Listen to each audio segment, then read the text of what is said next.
Good evening all, and welcome back to Untold Fears.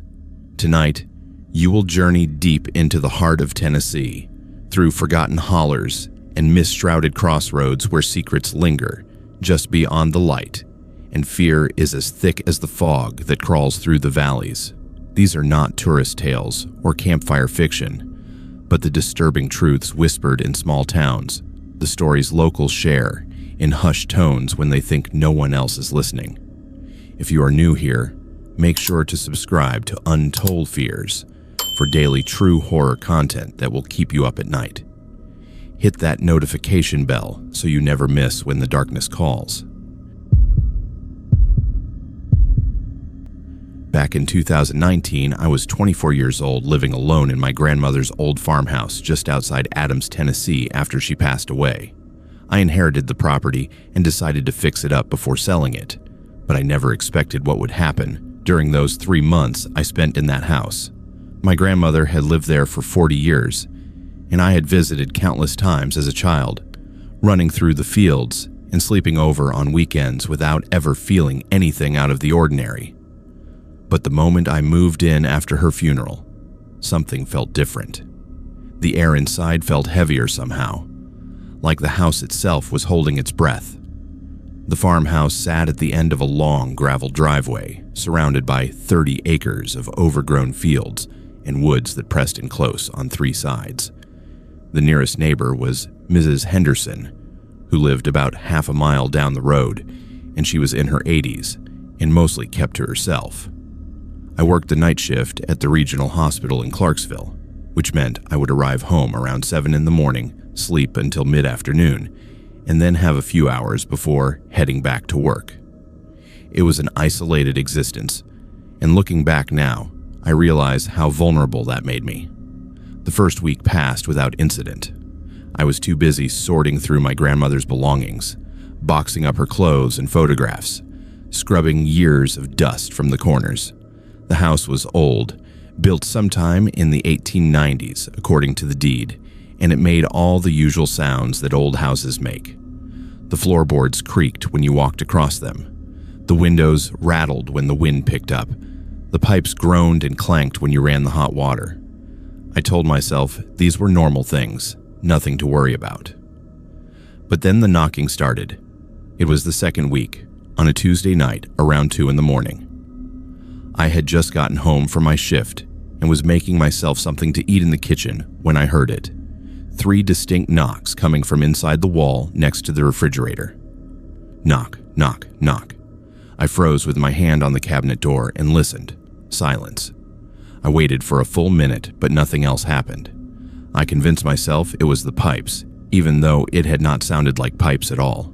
It had sounded exactly like someone knocking on wood with their knuckles. The knocking happened again the next night. This time, it came from the wall in my bedroom, right next to where my head rested on the pillow. 3 knocks, deliberate and measured, each one a second apart. I sat up in bed and stared at the wall in the darkness.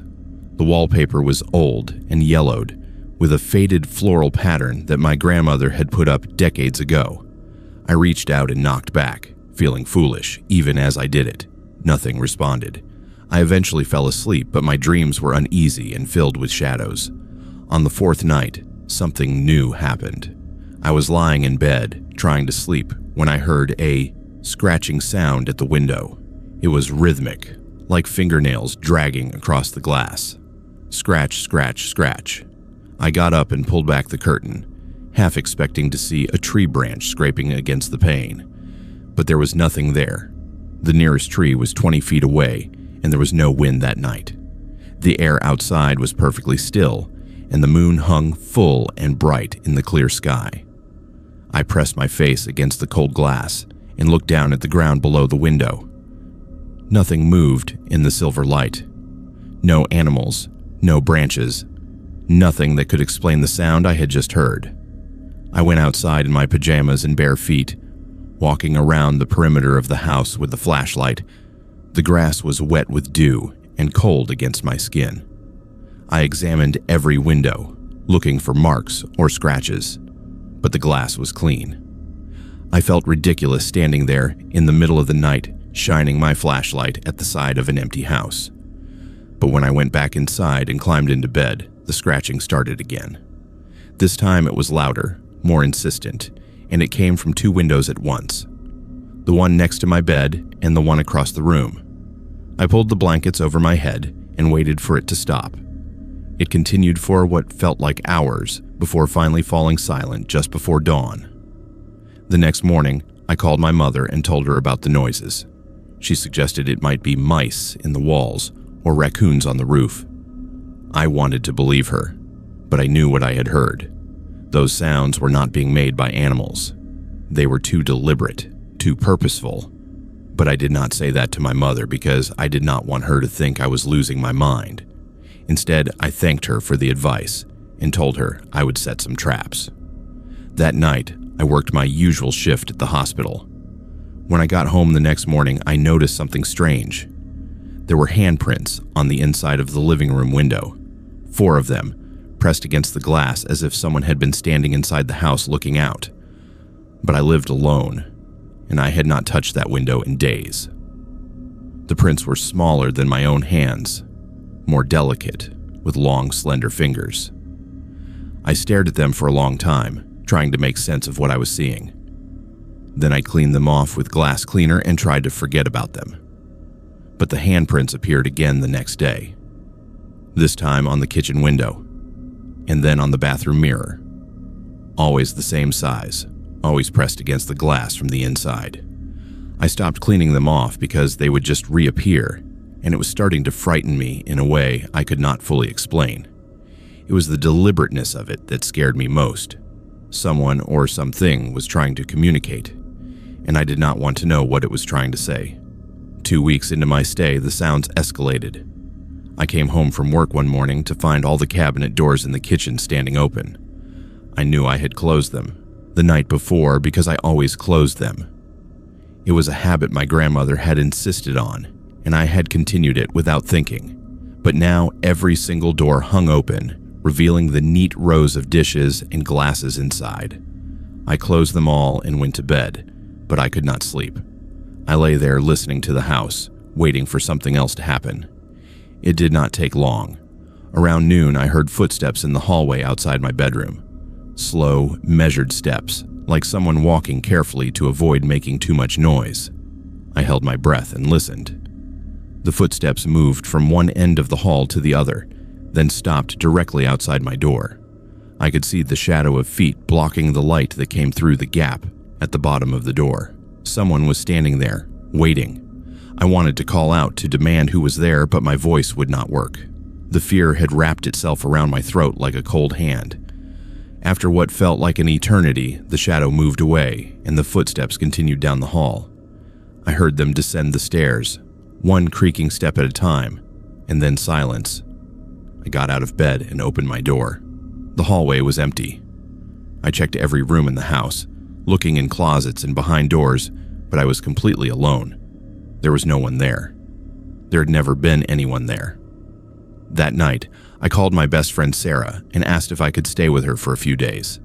I told her I needed a break from the house, that it was getting to me being there alone. She agreed immediately, and I packed a bag and drove to her apartment in Nashville. I spent 3 days there, sleeping on her couch and trying not to think about the farmhouse. But I knew I had to go back. I had made a commitment to my grandmother to take care of her property, and I was not going to break that promise because of some strange noises. When I returned to the house, everything seemed normal at first. The silence felt almost welcoming after the constant unease of the previous weeks. I unpacked my bag and made myself dinner, and for the first time in days, I felt like maybe everything was going to be okay. Maybe I had just been stressed and tired, and my mind had been playing tricks on me.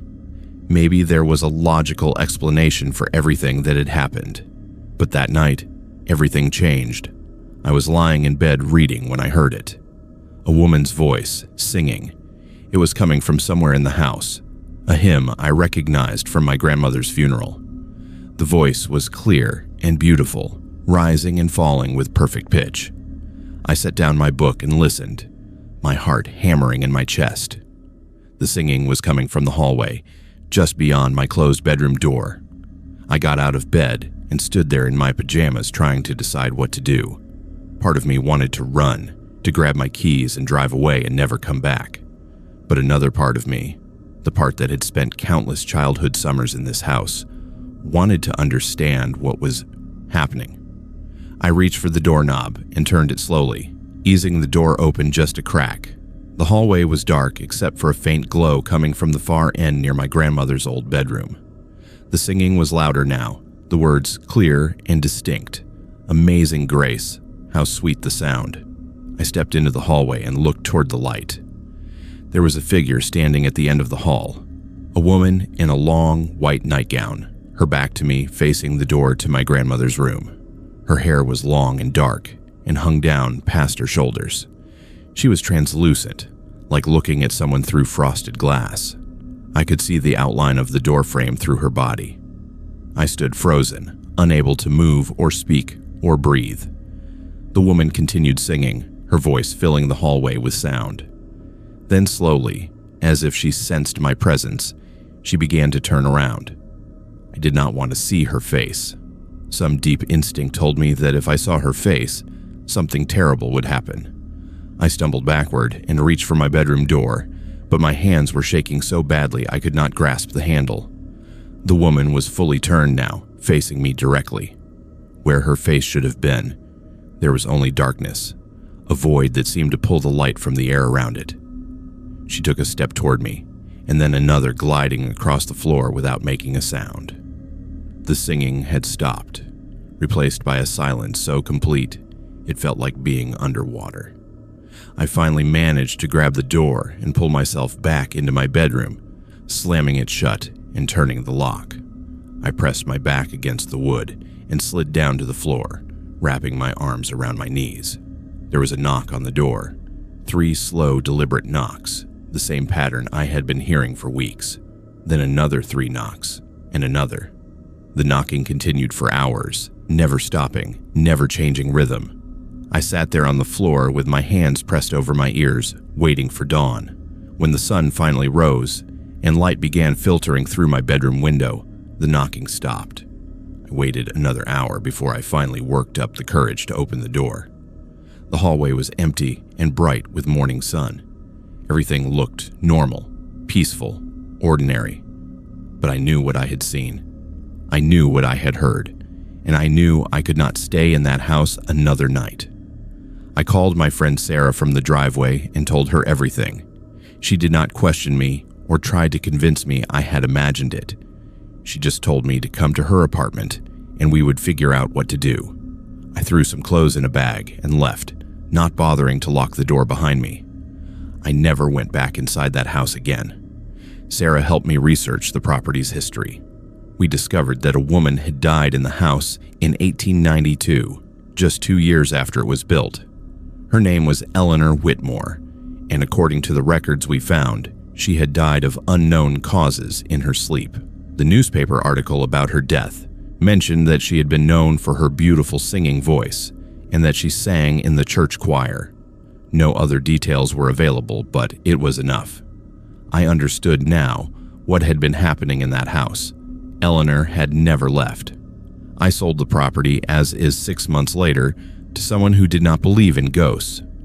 I told the buyer that the house needed work and that there were some issues with the plumbing and electrical, but I did not mention Eleanor.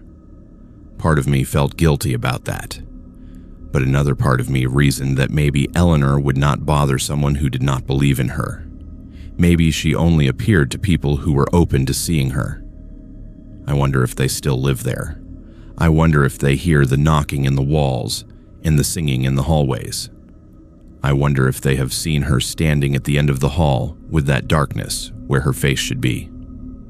Sometimes I think about driving back to Adams and checking on the place, but I never do.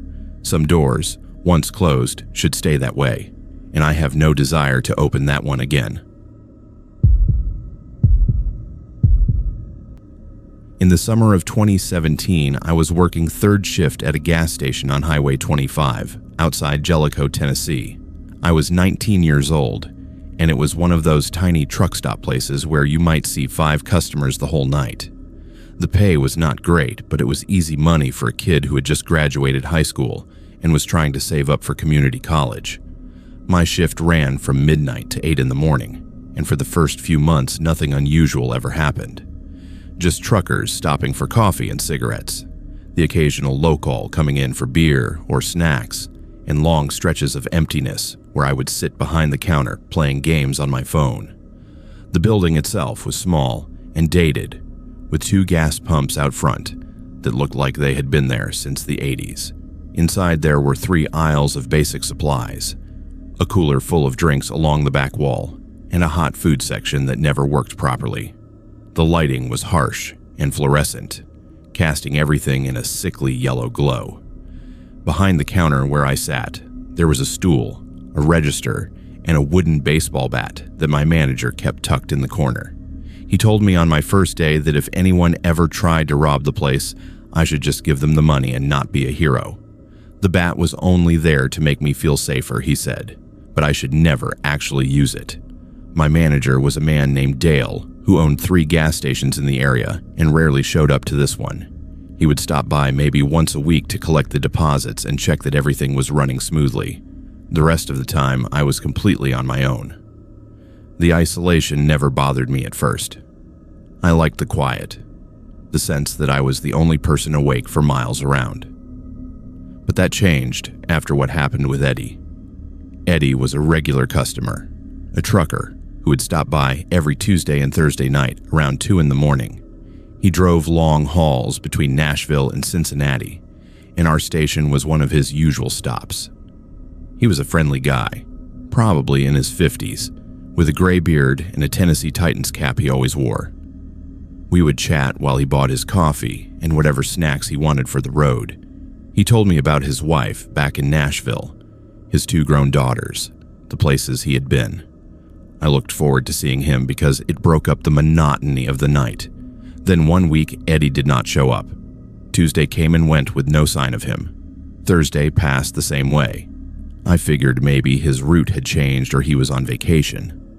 But when 2 full weeks went by without him stopping in, I started to wonder. Then one night, a different trucker came in, a younger guy I had seen a few times before, and while he was paying for his items, he asked me if I had heard about the missing driver. I told him I had not, and he pulled out his phone to show me a Facebook post that was being shared around the trucking community.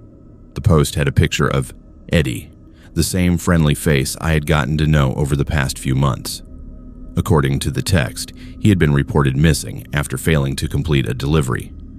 His truck had been found abandoned at a rest stop about 30 miles from here, but there was no sign of Eddie himself. The post asked anyone with information to contact the police.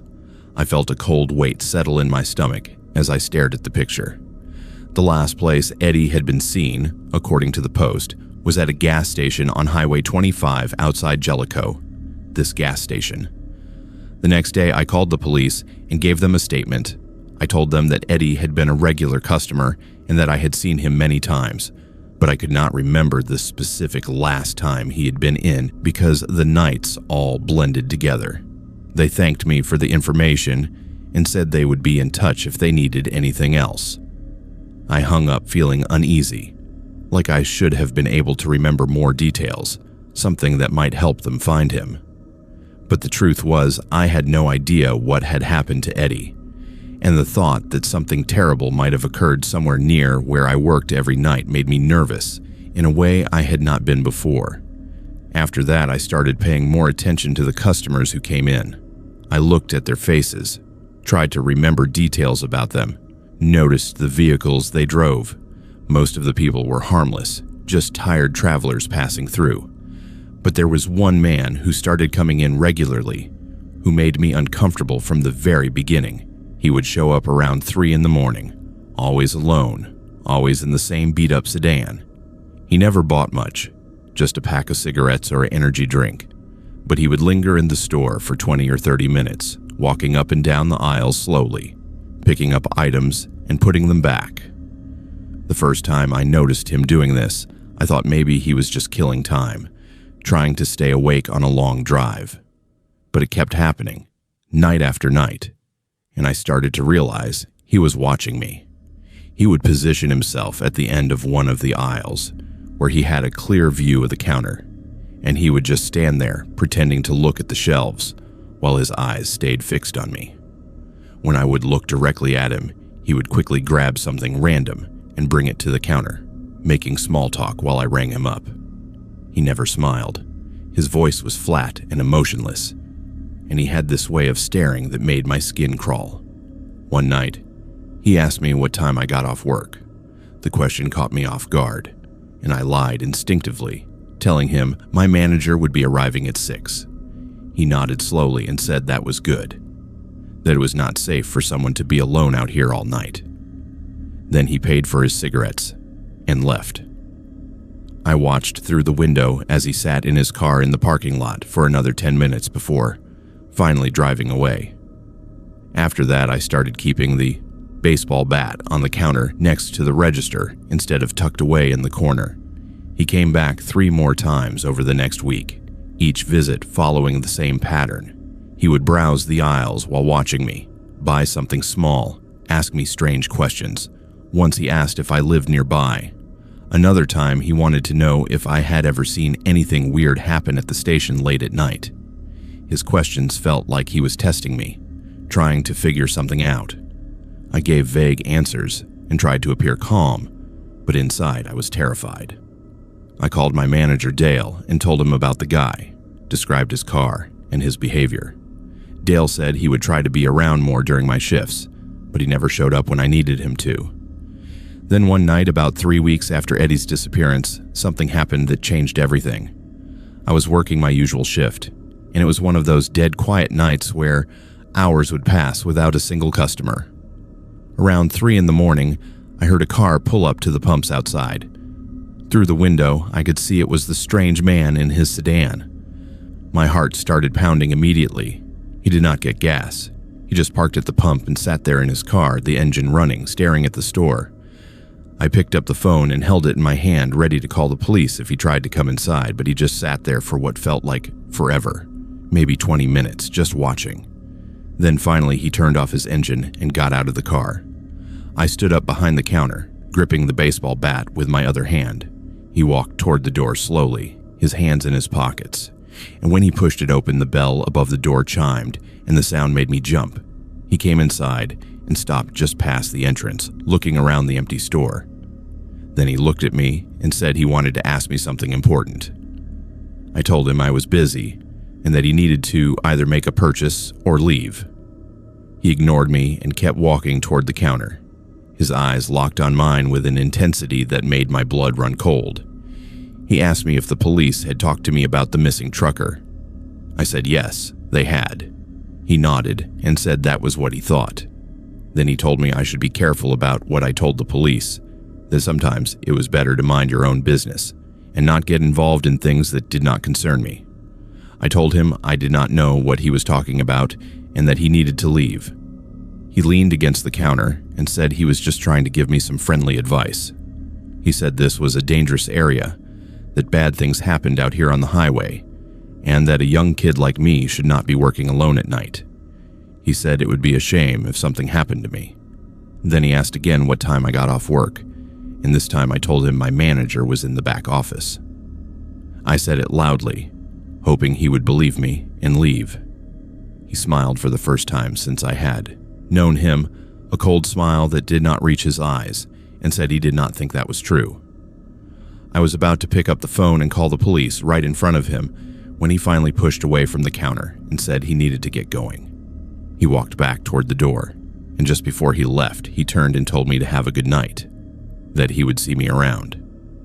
The door closed behind him, and I watched as he got in his car and pulled out of the parking lot. But instead of driving away down the highway, he turned into the far corner of the lot and parked again. He turned off his lights, but I could see his silhouette sitting in the driver's seat just watching the building. I immediately called the police and told them there was a man outside who had threatened me, that I felt unsafe and needed help. The dispatcher said they would send someone right away and told me to lock the doors and stay inside.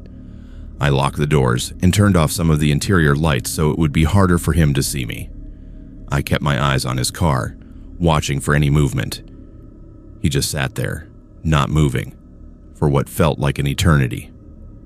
Finally, after about an hour, I saw the flashing lights of a police cruiser coming down the highway. The moment the police car turned into the parking lot, the man started his engine and drove away quickly, heading north on the highway. The police tried to follow him, but he was already too far ahead. The two officers came inside and took my statement. I described the man and his car in as much detail as I could remember. I told them about all his previous visits, the strange questions, the veiled threats. They asked if I had gotten his license plate number, and I said I had not, that I had been too scared to go outside and check. They told me they would increase patrols in the area and that I should call immediately if he came back. Over the next few days, I learned more about what had happened to Eddie. The police had found his truck abandoned at a rest stop, and inside they discovered evidence that suggested foul play. Blood on the driver's seat, signs of a struggle, but no body. They were treating it as a homicide investigation, though they had not officially released that information to the public yet. The officer who came by the station to ask me follow-up questions told me this in confidence, warning me to be extra careful. He said they believed someone had been targeting people who worked night shifts alone in isolated locations, and that there might be other victims they had not found yet. I was terrified. I wanted to quit immediately, but I needed the money, and I could not afford to walk away from the job without having something else lined up. Dale finally agreed to schedule another employee to work with me during the overnight shifts, at least temporarily, but it took him almost 2 weeks to find someone. During those 2 weeks, I barely slept during the day, constantly anxious about having to go back to work. Each night, I saw the strange man's car a few more times, always driving slowly past the station around 3 or 4 in the morning, but he never stopped again. Then about 2 months after Eddie disappeared, the police made an arrest. A man named Marcus Webb was taken into custody in connection with multiple murders in Tennessee and Kentucky. The news report said he had been killing people who worked alone at night, truck drivers and gas station clerks and security guards, anyone he could find vulnerable and isolated. He would stalk them first, learn their routines, and then make his move. They found evidence linking him to at least 7 murders, including Eddie's. They discovered Eddie's body buried in a wooded area not far from where his truck had been found. When I saw Marcus Webb's picture on the news, I felt like I was going to be sick. It was him, the man who had been coming into my store, watching me, threatening me. He was the one who had killed Eddie and all those other people. If the police had not shown up that night when I called, I might have been his next victim. The realization hit me like a physical blow, and I had to sit down because my legs would not hold me up anymore. The police contacted me and asked me to come in and identify him in a lineup. I did, and my testimony ended up being part of the case against him.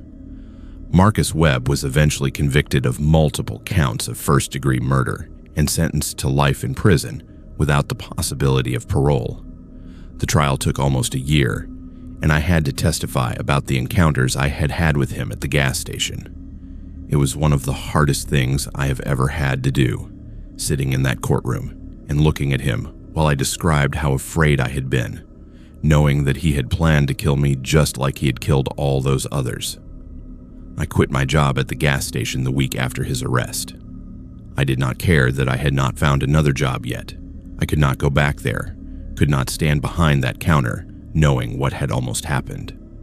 Dale understood and paid me for 2 extra weeks as a severance, which helped me get by until I found work at a warehouse during the day shift. I have not worked a night shift since then, and I never will again. I do not care how good the pay is, how easy the work might be. Nothing is worth putting yourself in that kind of danger. I still think about Eddie sometimes, about his wife and daughters, about how he was just doing his job and trying to make a living when his life was stolen from him. I think about all the other victims too, people whose names I never knew, but who died in the same senseless way. And I think about how close I came to being one of them, how a single phone call and the quick response of 2 police officers saved my life that night. I'm 26 now, and I have moved away from Jellicoe, started over in a different town where nobody knows what happened to me. But I still look over my shoulder when I am out at night. Still check the faces of strangers and wonder what they might be capable of. That kind of fear never really leaves you.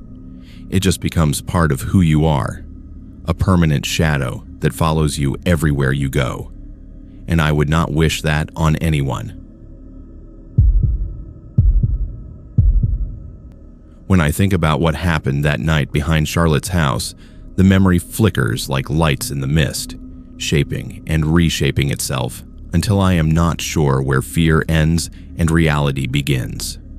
This was 2015 and I was 15, full of that careless confidence you have when you're still convinced nothing in the world can harm you if you stick close to friends. Charlotte and I had been best friends since kindergarten. Her family lived in Wartburg, up against the edge of the Cumberland Plateau, a dense green place where small clearings give way to shadowy trees, and the woods seem endless.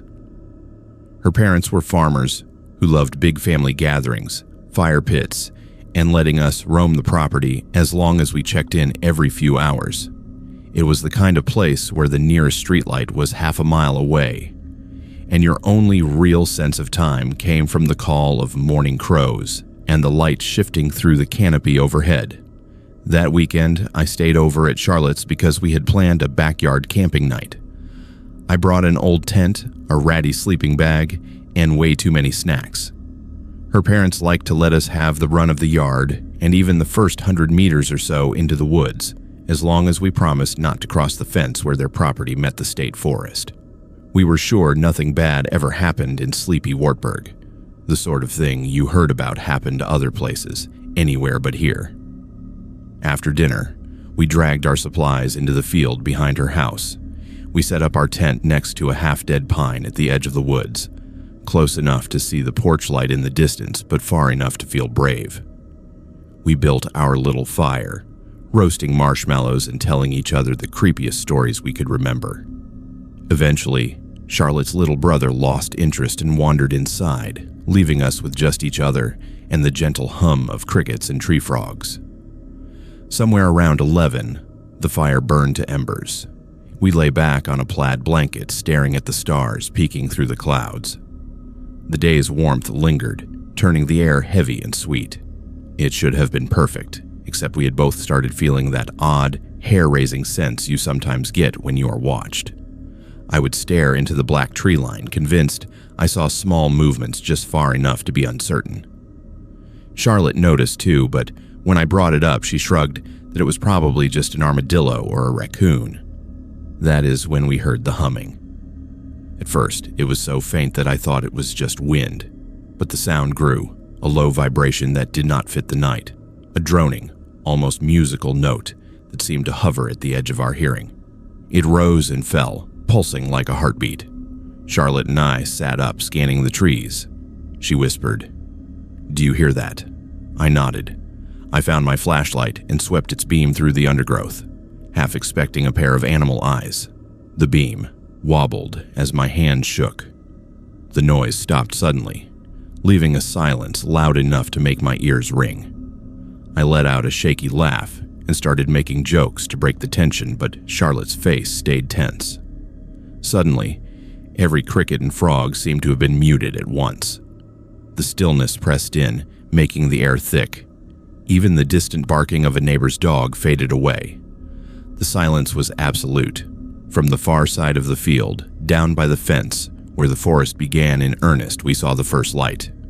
At first, I thought it might be a flashlight. A soft orange glow moving between the trees, floating just above the ground. It blinked and bobbed, joined a moment later by a second pale blue light.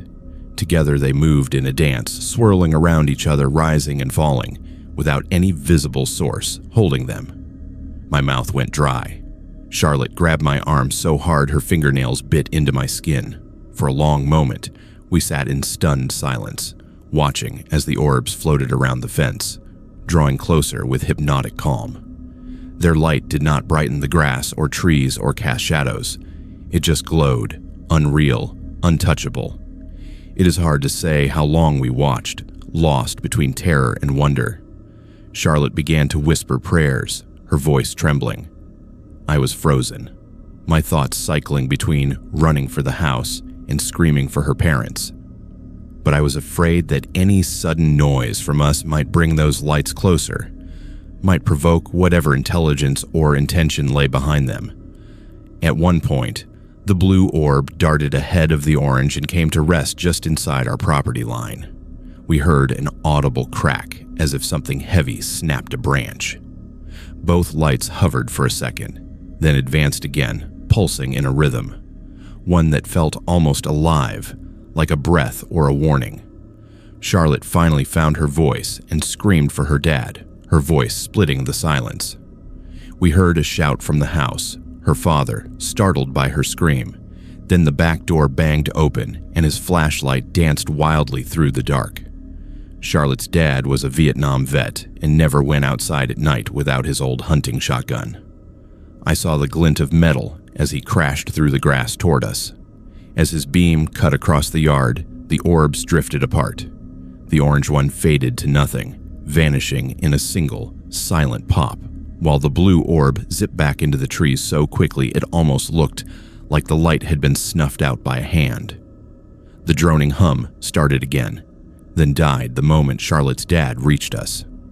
We tumbled into the house, our hearts pounding, tripping over each other's feet.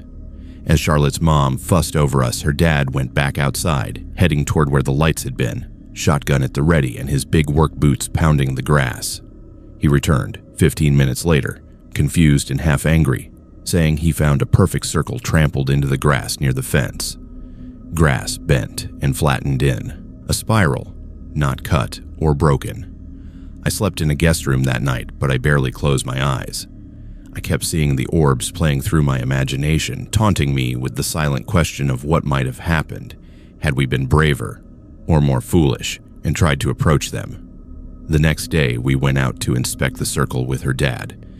The spiral was still visible, dark green grass pressed deep into the earth, the scent of crushed plants sharp.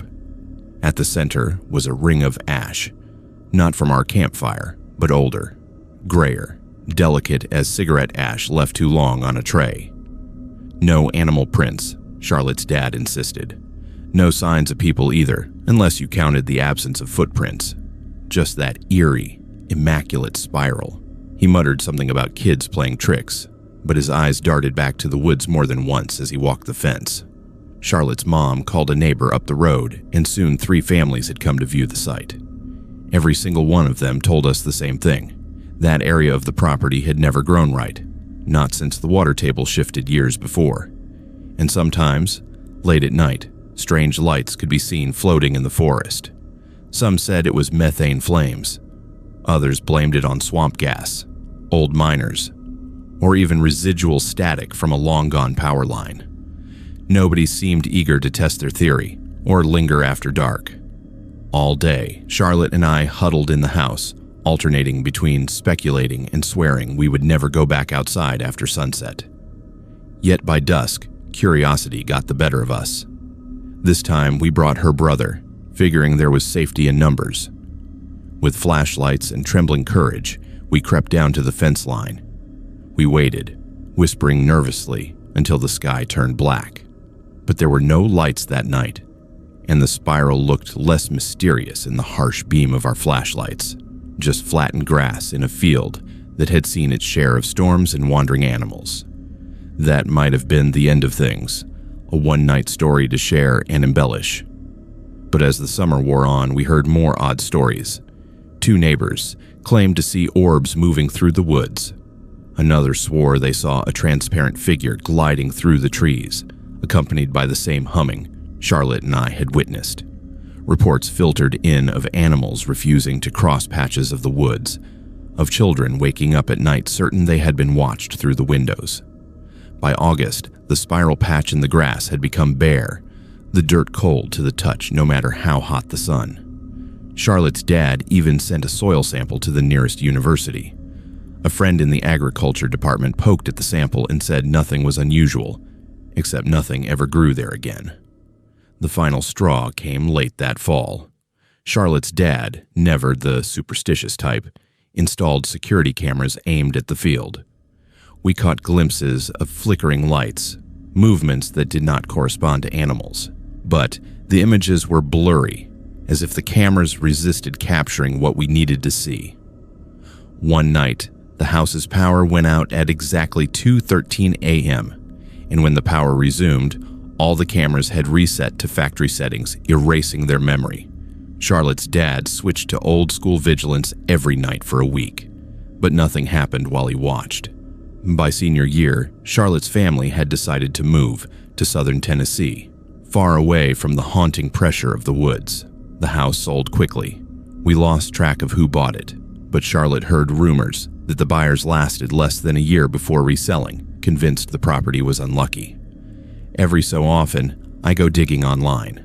On forums about Tennessee folklore and unexplained mysteries, I find stories nearly identical to ours. Floating orbs, silent humming, ground that never grows right. Some are more dramatic, ending with disappearances or transformations. Some are so similar, it is as if all these encounters spring from one unfathomable root. I am grown now, and logic says my childhood imagination must have filled in gaps, that the orbs were tricks of the light, the spiral a quirk of nature. But on uneasy nights, when sleep is a distant hope, I remember the cold blue glow and Charlotte's white face, the silence that fell on the woods like the world's breath had paused. I hear the low, insistent hum, feel my hand trembling in hers, and wonder if we had stepped over the fence, followed the lights deeper, what would have become of us? Maybe there are places you're not supposed to visit after dark. Maybe there are questions you're not meant to ask and answers you are not meant to find. When I pass through Wartburg these days, I never look back at that field. I do not need to. The memory follows me wherever I go, a persistent shifting light at the edge of my mind, a light that pulses quietly, waiting in the dark. I was 27 years old in 2018 and had just moved to a small town outside Cookeville, Tennessee for a teaching job. I had graduated with my education degree 2 years earlier and had been substitute teaching in Nashville, barely making ends meet, when I saw the posting for a full-time position at a rural elementary school. The pay was decent, the cost of living was low, and I was tired of sharing a cramped apartment with 2 roommates who never cleaned. I took the job without visiting first, which in hindsight was my first mistake. The town itself was barely a town at all. One gas station, a Dollar General, a post office that was only open 3 days a week, and maybe 200 residents scattered across the surrounding hills. The school served children from 4 different communities, busing them in from all directions. I rented a small house at the end of a dirt road about 3 miles from the center of town, if you could even call it a center. The house was old but clean, with 2 bedrooms, a kitchen that smelled like old wood, and a front porch that sagged slightly in the middle. The landlord lived 2 counties over and told me I could call if anything broke, but otherwise I was on my own. My nearest neighbor lived in a trailer about 200 yards down the road. His name was Ethan, or at least that is what he told me to call him. I met him the day I moved in. He showed up while I was unloading boxes from my car, walking up the driveway with his hands in his pockets and a friendly smile on his face.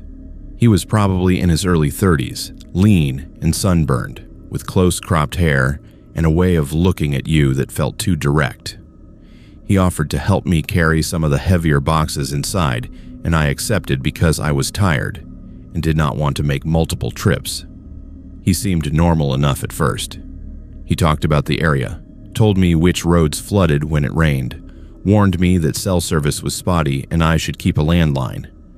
He mentioned he worked odd hours, something to do with construction, and that if I ever needed anything, I should not hesitate to ask. I thanked him and tried to be polite without being too friendly. I had learned early in life that some men took friendliness as an invitation, and I wanted to establish boundaries from the beginning. For the first few weeks, everything seemed fine. I focused on setting up my classroom, learning the names of my students, adjusting to the slower pace of rural life. The isolation did not bother me as much as I thought it would. After the constant noise of Nashville, the quiet felt almost luxurious. I would sit on my porch in the evenings with a book and a glass of wine, listening to the cicadas and watching the sun set behind the hills. Ethan kept to himself for the most part. I would see his truck coming and going at odd hours, sometimes late at night, sometimes early in the morning before the sun was up.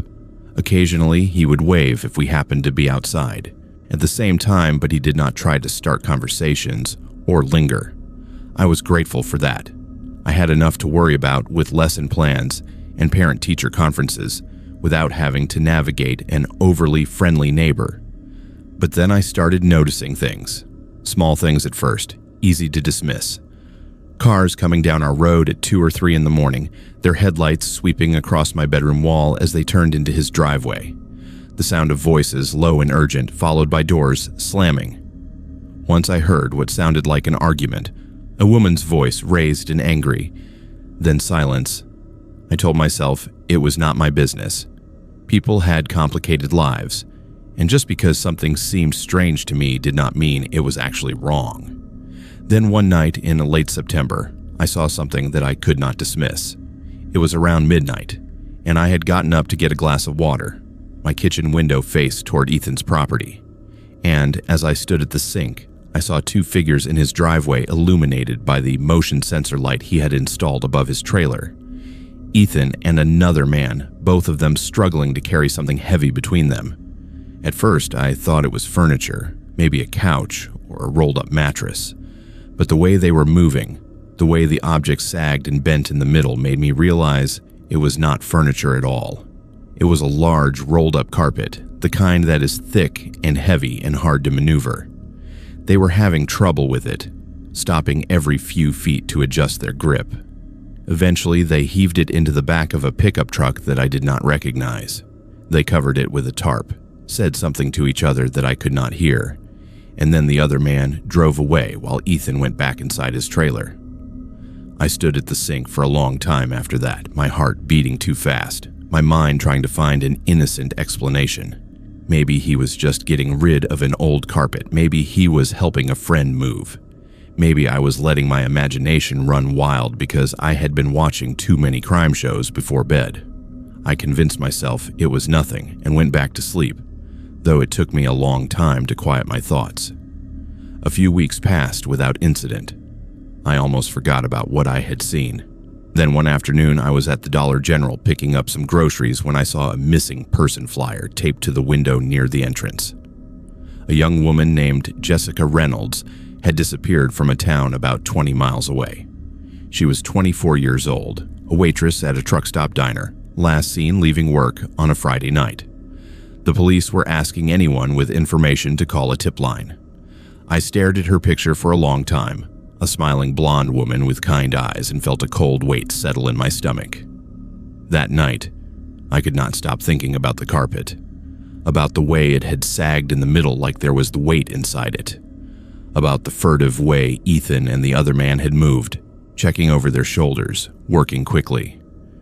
I tried to push the thoughts away, tried to tell myself I was being paranoid and judgmental, but the more I tried not to think about it, the more convinced I became that I had seen something terrible. Over the next few days, I started paying more attention to Ethan's comings and goings. I noticed that he seemed to have a lot of visitors, different cars and trucks pulling up at strange hours. Sometimes people would go inside his trailer. Sometimes they would just meet him in the driveway for a few minutes before leaving. None of it felt right, but I did not know what to do with my suspicions. Call the police and say what exactly? That my neighbor had helped someone move a carpet in the middle of the night. Then one evening in mid-October, everything changed. I had just gotten home from a long day at school and was sitting on my couch grading papers when I heard a knock at my back door. Not the front door where visitors normally came, but the back door that faced the woods behind my house. I froze, my pen hovering over a student's worksheet. No one ever came to my back door. The knock came again, louder this time, more insistent. I got up slowly and walked to the door, my heart pounding. Through the small window, I could see Ethan standing on my back porch. He was not smiling. His expression was serious, almost grim. I opened the door, but kept the screen door latched between us. He looked at me for a long moment before speaking. When he finally did, his voice was quiet and measured. He said he wanted to talk to me about something important. He said he had noticed me watching his place, that he had seen me looking out my window at night. He said he knew I had seen him and his friend with the carpet, and he wanted to make sure we understood each other. My mouth went dry. I tried to keep my voice steady as I told him I did not know what he was talking about, that I minded my own business and expected him to do the same. He shook his head slowly and said he hoped that was true because it would be better for both of us if I forgot about what I saw. He said things were complicated, that there were aspects of the situation I could not possibly understand, and that asking questions or making phone calls would be a very bad idea. He never raised his voice. He never made an overt threat, but the way he looked at me, the weight behind his words, made it clear what he was saying. Stay quiet, or there would be consequences. Then he told me to have a good evening, turned around and walked back down my driveway toward his property. I watched him go, my hands shaking, and then I locked both doors and closed all the curtains. I did not sleep that night. I sat in my bedroom with my cell phone in my hand, debating what to do. Every instinct I had told me to call the police, to report what I had seen and what Ethan had just said to me. But another part of me, the part that understood how vulnerable I was living, alone in the middle of nowhere, was terrified of what might happen if I did. What if the police did not believe me?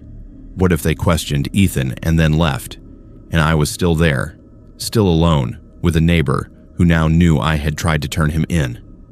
The next morning, I drove to school in a daze. I taught my classes on autopilot, barely registering what my students were saying. During my lunch break, I sat in my car in the parking lot and called the non-emergency police number. I told them about the carpet, about the missing woman whose flyer I'd seen, about the conversation Ethan had had with me the night before. The dispatcher took down all my information and said an officer would be in touch. 2 days later, a sheriff's deputy came to my house. He was polite and professional, asking me to go through everything again in detail. I told him about the late-night visitors, the carpet, the veiled threat. He wrote it all down in a notebook and said they would look into it. He warned me to be careful, to keep my doors locked, to call immediately if Ethan approached me again or if I saw anything else suspicious. Over the next week, I noticed increased police presence on our road. Patrol cars driving by slowly, sometimes stopping to sit at the end of the driveway for a few minutes before moving on. I felt simultaneously safer and more exposed, knowing that Ethan would surely notice the police activity and might connect it to me. Then one morning, I woke up to the sound of vehicles and voices outside. I looked out my window to see multiple police cars and a white van parked in front of Ethan's trailer. Officers in tactical gear were everywhere, some standing guard, others going in and out of the property. I watched as they carried out boxes and bags, taking photographs, marking off areas with yellow tape. Later that day, one of the deputies came to my door to inform me that they had executed a search warrant based on my tip and several other complaints they had received. They found evidence linking Ethan to a trafficking operation that had been operating across 3 counties. The property was being used as a temporary holding location, a place where people were kept for short periods before being moved elsewhere. They found documentation, supplies, and other materials that connected Ethan and his associates to multiple victims, including Jessica Reynolds, whose body had been found in a wooded area about 40 miles away. The deputy told me that my report had been crucial in building their case, that without it they might not have had enough cause to investigate. He thanked me for my bravery in coming forward, but I did not feel brave. I felt sick and guilty and scared of how close I had been to something so evil. Guilty that I had hesitated, that I had let my fear nearly keep me silent. Ethan was arrested along with 4 other people connected to the operation. The case went to trial, and I had to testify about what I had seen that night with the carpet and about the conversation we had on my back porch. Sitting in that courtroom, looking at Ethan across the room, I felt the weight of everything that had almost been left buried and hidden. He was convicted and sentenced to 30 years in federal prison. The other defendants received similar sentences. The prosecutor told me afterward that the evidence they had recovered from Ethan's property had helped them identify and locate several other victims who might never have been found otherwise. I moved back to Nashville within a month of the trial ending. I could not stay in that house, on that road, knowing what had been happening just 200 yards away. I took a position at a school in the suburbs where I would never be more than a few minutes from other people, from light and noise and witnesses. Sometimes I still think about that night, about the carpet, and the two men struggling under the motion sensor light. I think about how easy it would have been to look away, to convince myself it was none of my business, to let fear silence me. And I think about the people who were saved because I did not, but mostly I think about Jessica Reynolds, about the waitress whose face I saw on that flyer, and I wonder if speaking up sooner might have changed her outcome. That question haunts me more than anything else. The terrible arithmetic of timing and courage, and the lives that hang in the balance when good people choose silence over risk. I have been hunting in the woods around Copper Hill, Tennessee since I was 12 years old, and I am 31 now. My father taught me everything about tracking, about reading signs in the forest, about respecting the land and the creatures that live there. We spent countless weekends together in those woods, walking the same trails, sitting in the same tree stands, learning the rhythm of the seasons and the habits of deer and turkey and everything else that moved through the shadows between the pines. When he passed away 5 years ago, those woods became even more important to me.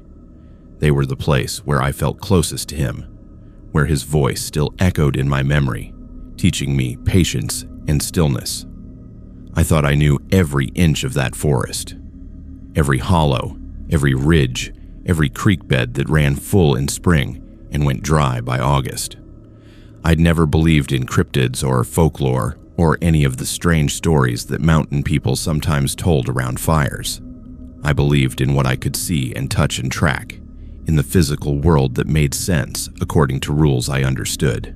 But what I saw 3 years ago in 2022 made me question everything I thought I knew about those woods and what might be living in them alongside the deer and the coyotes. It was early November, the best time of year for hunting. The leaves had fallen, and you could see farther through the trees, could spot movement at a distance. The air was cool and crisp, the kind of cold that makes your breath visible but does not cut through your jacket. I had driven out before dawn, parked my truck at the usual spot off the forestry road, and hiked in about 2 miles to an area I knew well. There was a ridge that overlooked a small valley with a creek running through it, and deer would come down in the morning to drink. I had taken 3 bucks from that spot over the years. I settled into position just as the sky was starting to lighten, that gray pre-dawn time when the world is neither dark nor light. I had my rifle across my lap, my thermos of coffee beside me, and I was prepared to wait as long as it took. Hunting is mostly waiting, mostly silence and patience, and letting the forest forget you were there. I was good at waiting. I had learned from the best. The morning was quiet at first. I heard the usual sounds, a woodpecker hammering at a dead tree somewhere to my left, the rustle of squirrels in the leaf litter, the distant call of a crow. The mist was thick in the valley below, hanging low over the water like a blanket. As the sun rose higher, it started to burn off, revealing the creek and the rocky banks on either side. That was when I first heard the other sound. Something large moving through the brush on the far side of the valley, maybe 100 yards away. The movement was heavy and deliberate, branches snapping under weight, the kind of sound a big animal makes when it does not care about being quiet. My first thought was bear, though bears were not common in that area and should have been getting ready to hibernate anyway. but the sound was wrong for a bear. Bears move with a kind of shuffling gait, their four legs hitting the ground in a distinct rhythm. This sounded like something walking on two legs. I raised my binoculars and scanned the tree line across the creek. The mist had mostly cleared, but the shadows were still deep under the canopy. I could not see anything moving, but I could still hear it. That steady two-legged walk getting closer to the water. I lowered the binoculars and waited, my heart beating a little faster now, my hands gripping the rifle more tightly. Then I saw it emerge from the trees. At first, my brain tried to make sense of what I was looking at, tried to fit it into a category I understood. A man, I thought. Someone else hunting these woods. But as it stepped into the open, I realized it was not a man at all. It was too tall, at least 7 feet, maybe more. Its body was covered in dark hair, not fur exactly, but long, coarse hair that hung in matted clumps. Its shoulders were massive, its arms too long in proportion to its body. It walked upright, but with a slight forward lean, its knees bent in a way that looked almost awkward. I stopped breathing. My entire body went rigid as I watched this thing walk down to the creek and crouch at the water's edge. It dipped its hands, they were hands, not paws, into the water and brought them to its mouth to drink. The morning sun was fully up now, and I could see it clearly. Could see the way its muscles moved under the hair. Could see the shape of its head, which was too large and too forward-thrusting to be human. I do not know how long I sat there watching it. Time seemed to have stopped working properly. It could have been 30 seconds or 5 minutes. The creature finished drinking and stood up to its full height. That was when it turned and looked directly at me. We made eye contact across the 100 yards that separated us. Its eyes were dark and intelligent and completely aware. This was not an animal operating on instinct. This was something that understood it was being watched, that recognized me as another thinking being. We stared at each other, and I felt something I had never felt before in those woods, a primal terror that went deeper than rational thought, that came from some ancient part of my brain that remembered when humans were not the apex predator. I had my rifle in my hands. I could have raised it, could have taken a shot. I am a good marksman, and at that distance I would not have missed. But something stopped me. Some instinct that told me this was not a deer or a turkey, not something that existed within the normal boundaries of hunting and seasons and game laws. This was something else entirely, something that did not fit into any framework I had for understanding the world. The creature watched me for what felt like forever. Then it opened its mouth and made a sound. It started as a low rumble that I could feel in my chest even from that distance. And then it rose into something between a howl and a roar, a sound that made every bird in the forest go silent, a sound that seemed to come from the earth itself. The hair on the back of my neck stood up and my hands started shaking.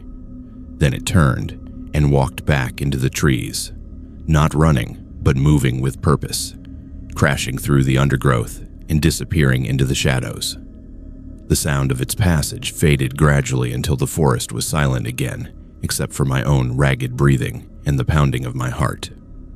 I sat there for another 20 minutes, unable to move, unable to process what I had just seen. Part of me wanted to follow it, to track it the way my father had taught me to track everything else. But a larger part, the part that was still shaking, knew that would be a terrible mistake. Whatever that thing was, it had given me a warning. That sound had been a message, clear as words. You are in my territory now. Leave. Eventually, I gathered my gear and made my way back to my truck. I did not take the direct route. I circled wide, keeping to the open areas, checking behind me constantly. The 2-mile hike back felt like 10 miles. Every shadow looked like it might be hiding something. Every sound made me jump. When I got back to town, I stopped at a diner and ordered coffee just to be around people, to remind myself that civilization still existed. My hands were still shaking as I lifted the cup to my lips.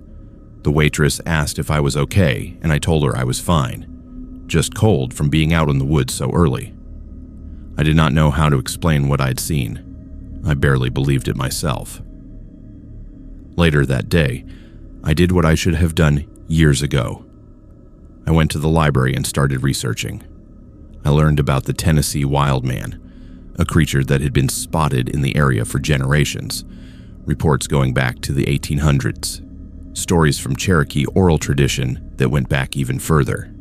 Sightings described exactly what I had seen: the height, the hair, the way it moved. I found online forums where people shared their encounters, dozens of them, all eerily similar to mine. I also learned that most scientists dismiss these reports as misidentifications or hoaxes. Bears standing on their hind legs, they said. People in costumes. Mass hallucination. But I knew what I had seen. I knew the difference between a bear and what had been standing by that creek.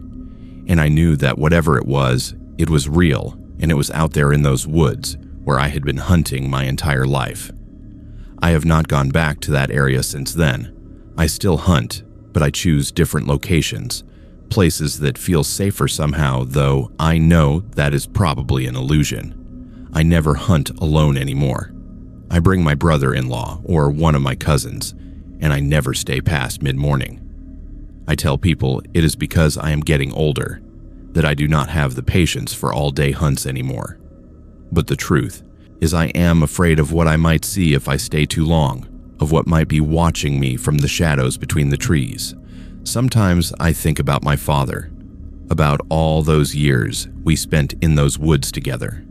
I wonder if he ever saw anything like what I saw. If he did, he never told me about it. Maybe he was protecting me, or maybe he thought I would not believe him. I understand that impulse now. Even though I know what I experienced was real, there is a part of me that wants to pretend it was not, that wants to file it away under stress or fatigue, or too much coffee on an empty stomach, but I cannot. The memory is too clear, too vivid.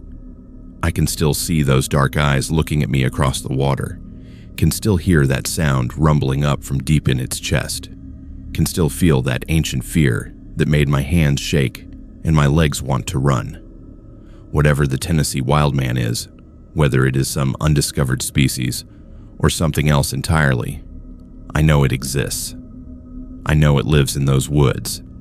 And I know I was lucky that day that it chose to warn me instead of something worse.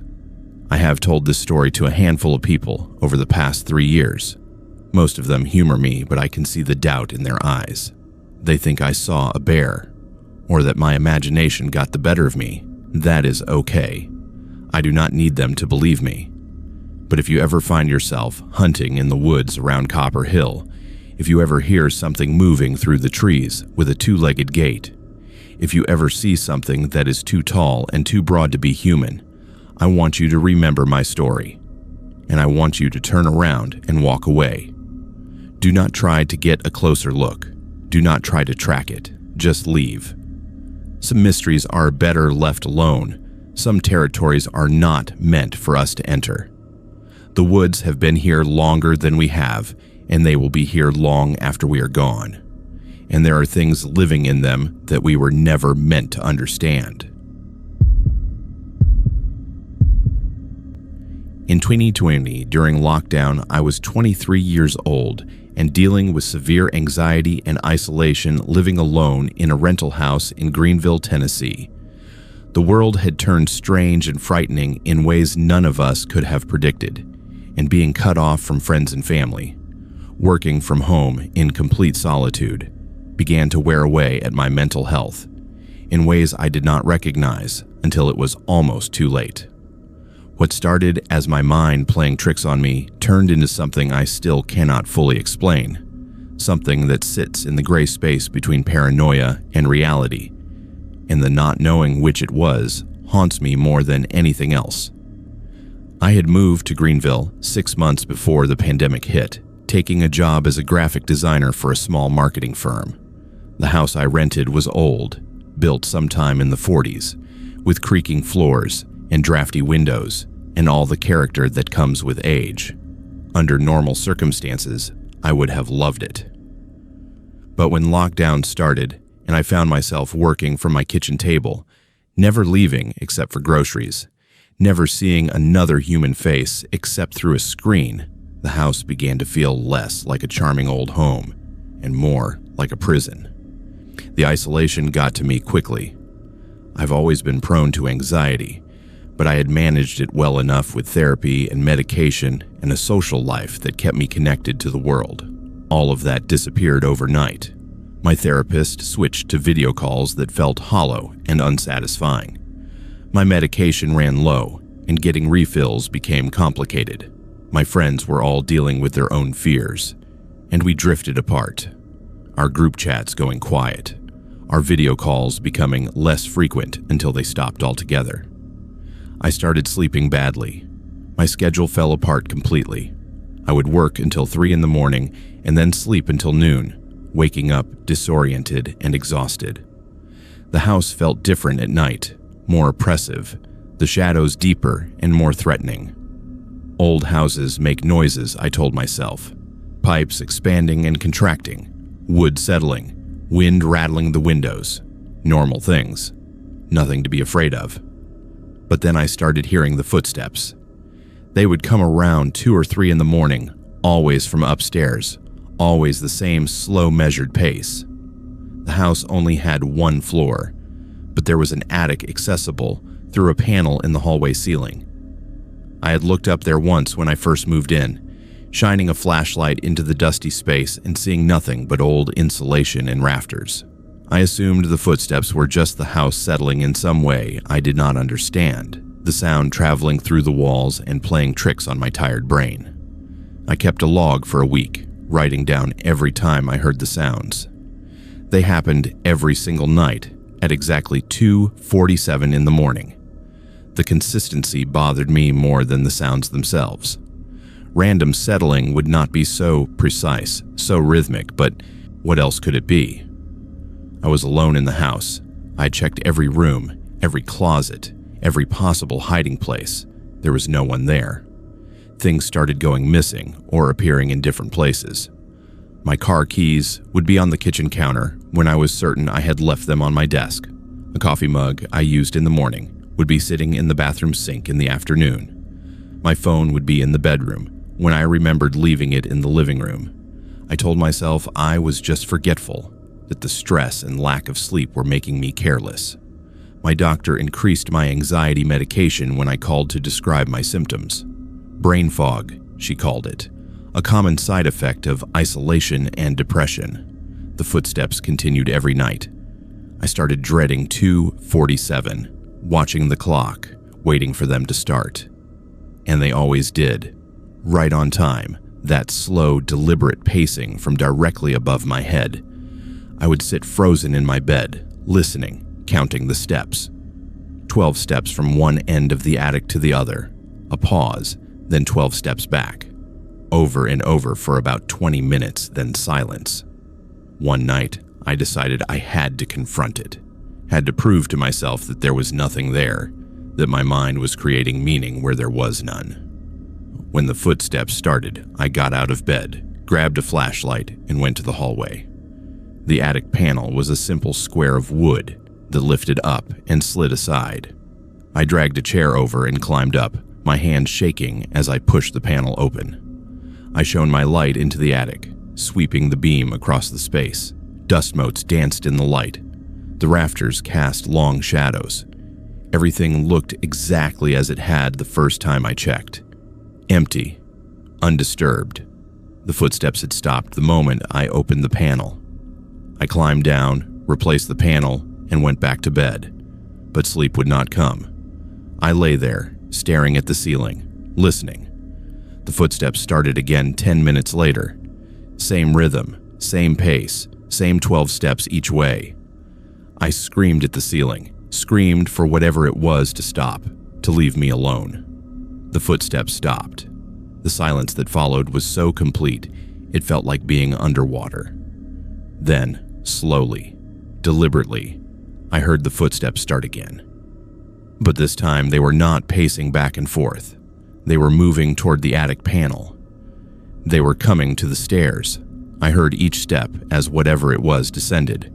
Heard the creak of wood that should not be there because there were no stairs in the attic. The sounds reached the hallway, stopped. I could hear breathing, slow and deep, just outside my bedroom door. I pulled the blankets over my head like a child, my heart hammering so hard I thought it would burst. The breathing continued for what felt like hours, but was probably only minutes. Then it stopped. The footsteps retreated back down the hall and back up into the attic. I called 911.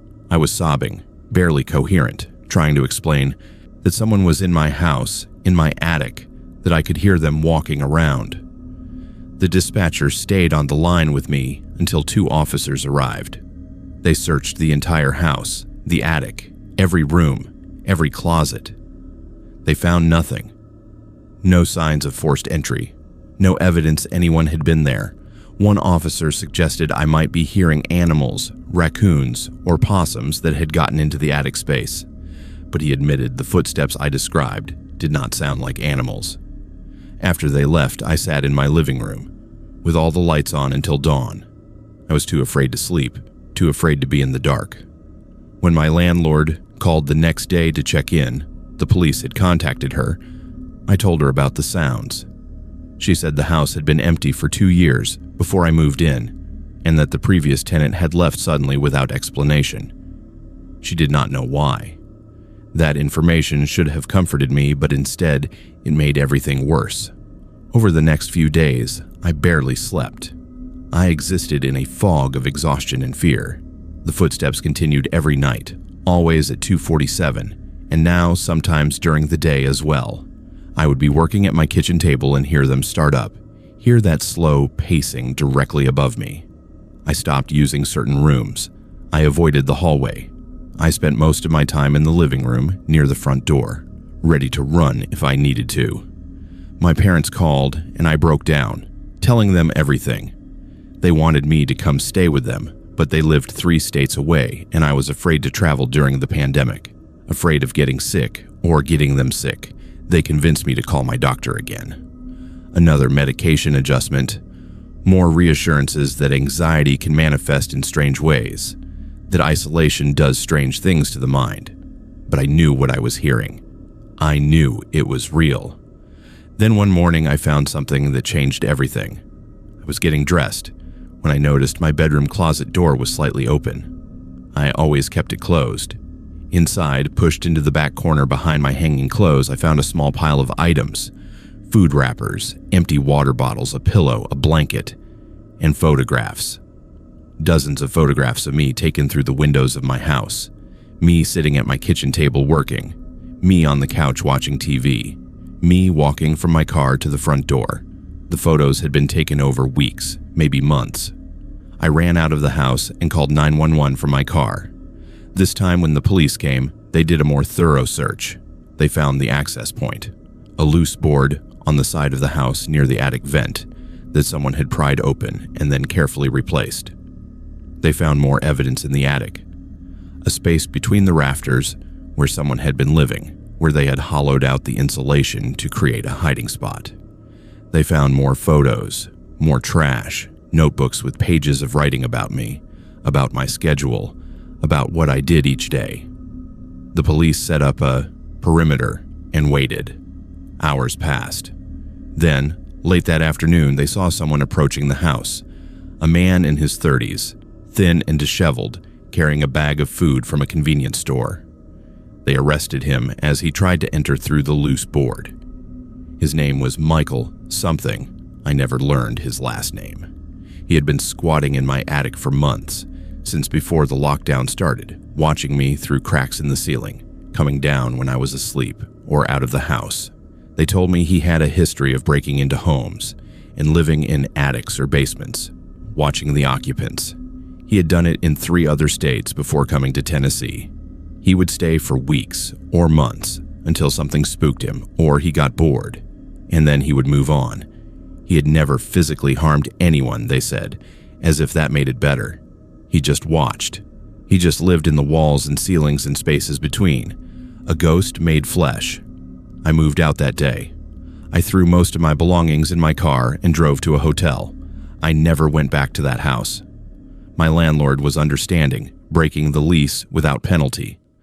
My parents drove down to help me pack the rest of my things, and we hired movers to do the actual work because I could not bring myself to enter that house again. I spent a year in therapy trying to process what had happened, trying to separate the paranoia I had felt from the real threat that had been there all along. My therapist helped me understand that my anxiety had not been unfounded, that some part of me had known something was wrong, even when everyone kept telling me I was just stressed and isolated. My instincts had been correct. But that knowledge did not make me feel safer. If anything, it made me trust myself less, made me question every feeling, every fear. The worst part is not knowing which experiences were real and which were symptoms of my deteriorating mental state. Were the moved objects really Michael coming down and rearranging things, or was I just forgetting where I put them? Were the breathing sounds outside my door real or imagined? Did he actually come into my room while I slept, or did I dream it? The police could not tell me. Michael refused to answer questions beyond his basic information. He was convicted of trespassing and stalking and sentenced to 2 years, which seemed like nothing for what he had put me through. I still have nightmares about those months. I dream that I am back in that house, hearing footsteps above me, knowing someone is there but being unable to leave, unable to wake up. I dream that I open my closet and find him standing there, watching me with empty eyes. I wake up gasping, checking every corner of my room, checking the locks on my doors and windows. I moved back in with my parents after everything happened. At 26, I am living in my childhood bedroom, working remotely for a different company, still trying to rebuild my sense of safety in the world. I check every attic, every crawl space, every possible hiding place in any building I enter. I cannot be in old houses anymore. The creaking, the settling sounds, they send me into panic attacks. My friends do not understand. They think I should be over it by now, that it has been long enough. But you do not get over something like that. It becomes part of you, a permanent shadow that follows you everywhere you go. Sometimes I wonder about Michael, about where he is now, whether he is out there doing the same thing to someone else. I wonder how many people have lived with footsteps in their attics, with things moving in the night, and convinced themselves it was nothing, just their imagination, just stress. I wonder how many people are being watched right now and do not know it. The line between paranoia and intuition is thinner than we like to think, and sometimes the scariest monsters are not the supernatural ones, but the human ones, the ones that look like everyone else, that walk among us unseen, that know how to exist in the spaces we do not think to check. Those are the monsters that truly haunt me, because I know they are real, and I know they are everywhere.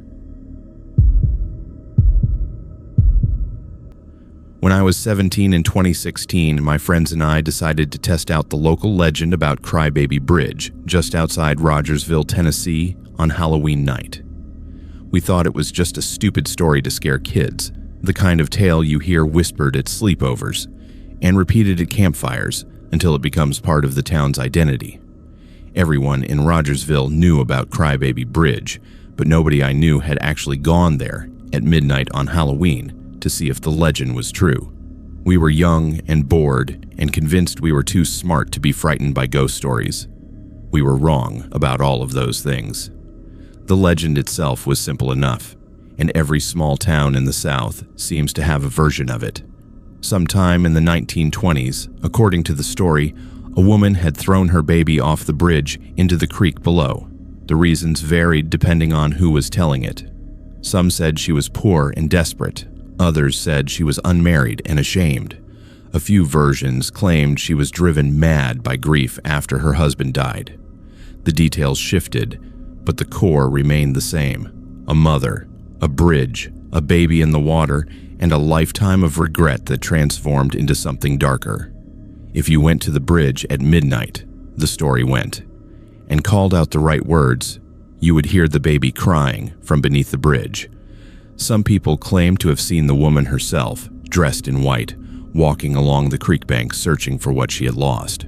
A few swore they had seen ghostly handprints appear on their car windows, small prints like a child reaching out. Most people dismissed it as nonsense, but enough locals believed it that the bridge had developed a reputation. Kids avoided it after dark. Even adults tended to take the long way around rather than drive across it late at night. There were 6 of us that Halloween, me and my best friend Lily, plus 4 others from our high school. We told our parents we were going to a Halloween party at someone's house, and technically we were, but we planned to make a stop at the bridge first. We piled into 2 cars around 11 at night, giddy with anticipation and trying to one-up each other with scary stories we had heard about the bridge. Lily sat next to me in the back seat, and I remember she kept checking her phone, texting someone, seeming distracted. I asked if she was nervous, and she said no, but her voice was tight and unconvincing. The bridge was about 15 minutes outside of town, down a series of increasingly rural roads that took us past farmhouses and fields, and finally into a stretch of woods where the streetlights disappeared, and our headlights became the only source of illumination. The bridge itself was old, built from steel and concrete that had weathered decades of Tennessee summers and winters. It spanned a creek that was barely more than a stream, maybe 20 feet across, shallow enough that you could see the rocks at the bottom during the day. At night, it was just a black ribbon of water reflecting the moon. We parked both cars about 50 yards from the bridge, off the road in a small clearing between the trees. The plan was to walk to the bridge together, wait until midnight, and then perform the ritual. One of us would stand in the middle of the bridge and call out the words, "Come back, I'm sorry." Then we would wait and listen. If nothing happened, we would laugh about it and go to the party. If something did happen, well, that would be a better story. The walk to the bridge felt longer than 50 yards. The woods pressed in close on both sides of the road, and the darkness between the trees seemed absolute, like you could walk in there and never find your way back out. We joked and laughed, but the sounds felt forced, too loud, like we were trying to convince ourselves we were not afraid. Lily stayed close to me, her shoulder brushing against mine as we walked. I could feel her tension, the way her breathing had gone shallow and quick. We reached the bridge at 11:48. Someone checked their phone and announced the time, and we settled in to wait. The bridge had low concrete barriers on either side, and we leaned against them, passing around a flask someone had brought, trying to stay warm. October nights in Tennessee can get cold, and none of us had dressed properly. We were all wearing costumes, or parts of costumes, inadequate jackets, thin shirts. I remember shivering and watching my breath turn to mist in the air. As midnight approached, the joking stopped. We all felt it.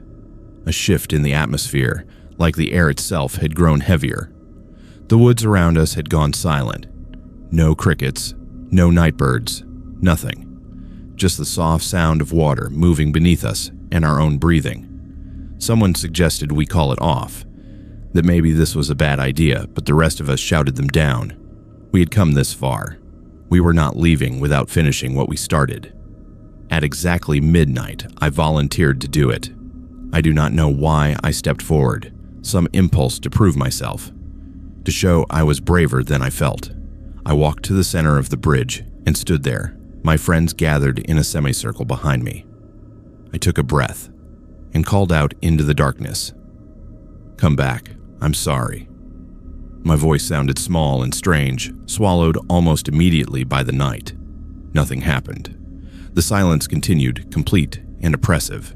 One of my friends laughed, a nervous sound, and said we should try again. So I did. I called out louder this time, putting more force into the words. "Come back, I'm sorry." And this time, something answered. A faint crying sound, so quiet I almost missed it coming from underneath the bridge. We all froze. The crying grew louder, a baby's wail, high-pitched and desperate, echoing off the water and the concrete. It was not a recording or a trick of the wind. It was unmistakable. Lily grabbed my arm, her fingernails digging into my skin even through my jacket. She was shaking, her face white in the moonlight. The crying continued, rising and falling, sometimes seeming to come from one side of the creek, sometimes from the other, like whatever was making the sound was moving around beneath us. Someone said we should leave, that we needed to go right now, but none of us moved. We were frozen in place, caught between terror and disbelief. Then Lily walked to the edge of the bridge. She pulled out her phone and turned on the flashlight, leaning over the concrete barrier to shine the beam down into the creek below. I shouted at her to stop, to get back, but she ignored me. She stood there for a long moment, the light from her phone illuminating the water and the rocks and the darkness beneath the bridge. Then she screamed. It was a sound I had never heard her make before, pure and absolute terror. She stumbled backward, dropping her phone, and it fell into the creek below with a splash that seemed impossibly loud. She said she saw a face looking up at her from the water. A pale white face with empty eyes and an open mouth just beneath the surface, reaching up toward her. The crying sound intensified, becoming almost deafening, coming from all around us now instead of just from below. And then we saw her, the woman in white. She was standing at the end of the bridge, maybe 30 feet away, just at the edge where the road met the bridge. She was facing us, perfectly still, her white dress glowing in the moonlight. Her hair hung long and dark around her face, but we could not see her features, just a blur where her face should have been. We ran. All of us at once, no discussion, just pure instinct. We scattered like animals, some running toward the cars, others heading into the woods. I grabbed Lily's hand and pulled her with me, running faster than I had ever run in my life. Behind us, I could hear footsteps, fast and light, gaining on us. I did not look back. Looking back seemed like the worst thing I could possibly do. Lily was crying, gasping for breath, but she kept running. We reached my car, and I fumbled with the keys, my hands shaking so badly I almost dropped them. The car would not start. I turned the key and the engine turned over once, twice, but would not catch. The footsteps were getting closer. I could hear Lily sobbing next to me, saying, "Please, please, please," over and over like a prayer. I turned the key again, and this time the engine roared to life. I threw the car into reverse and backed out of the clearing so fast we almost hit a tree. The headlights swept across the road, and I saw her standing there in the middle of the street, the woman in white, closer than she had any right to be. She had covered half the distance between the bridge and our cars in seconds, and now she was running toward us, her white dress streaming behind her, moving impossibly fast. I shifted into drive and floored the accelerator. The tires spun on the dirt for a moment before catching, and we shot forward onto the road. In the rearview mirror, I could see her still running, getting smaller but not stopping, not slowing.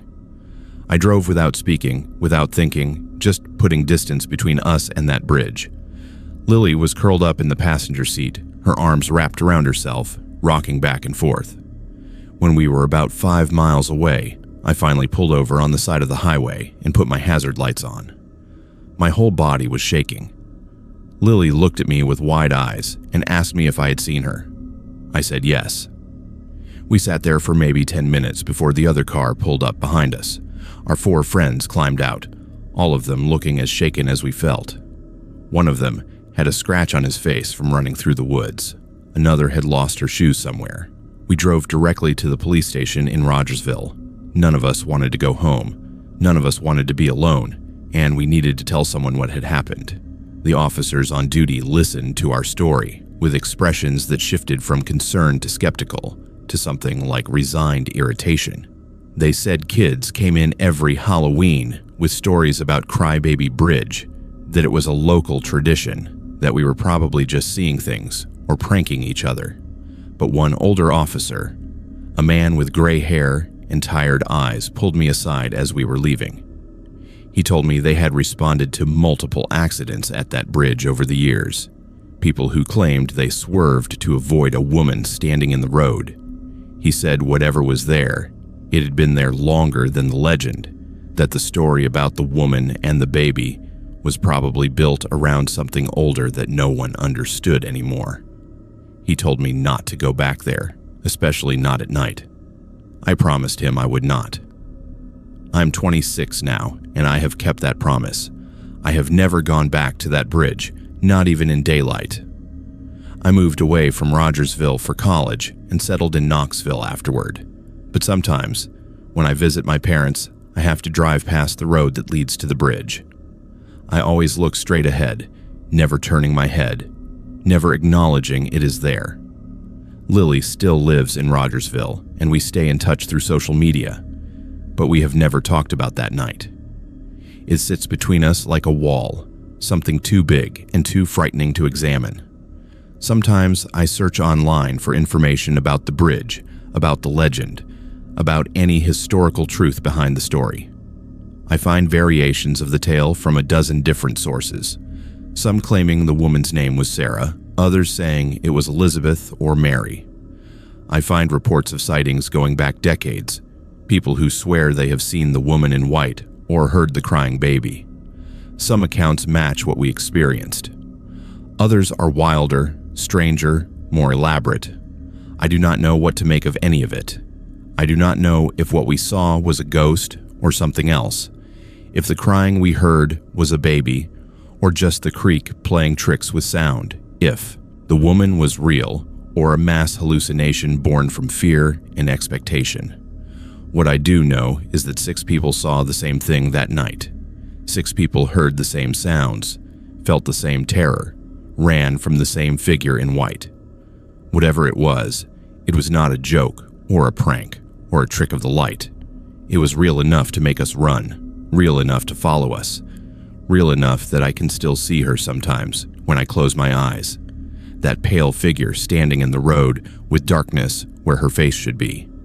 The legend says the woman is searching for her lost child, that she walks the bridge and the creek bank calling out, unable to find peace. But when I think about what we saw, I do not think she was searching.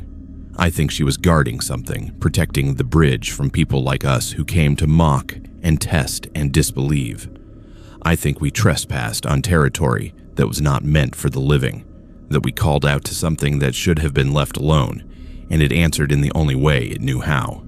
Every Halloween I see posts on social media from kids back home talking about going to Crybaby Bridge, about testing the legend, about proving ghosts are not real. I want to comment, to warn them, to tell them not to go.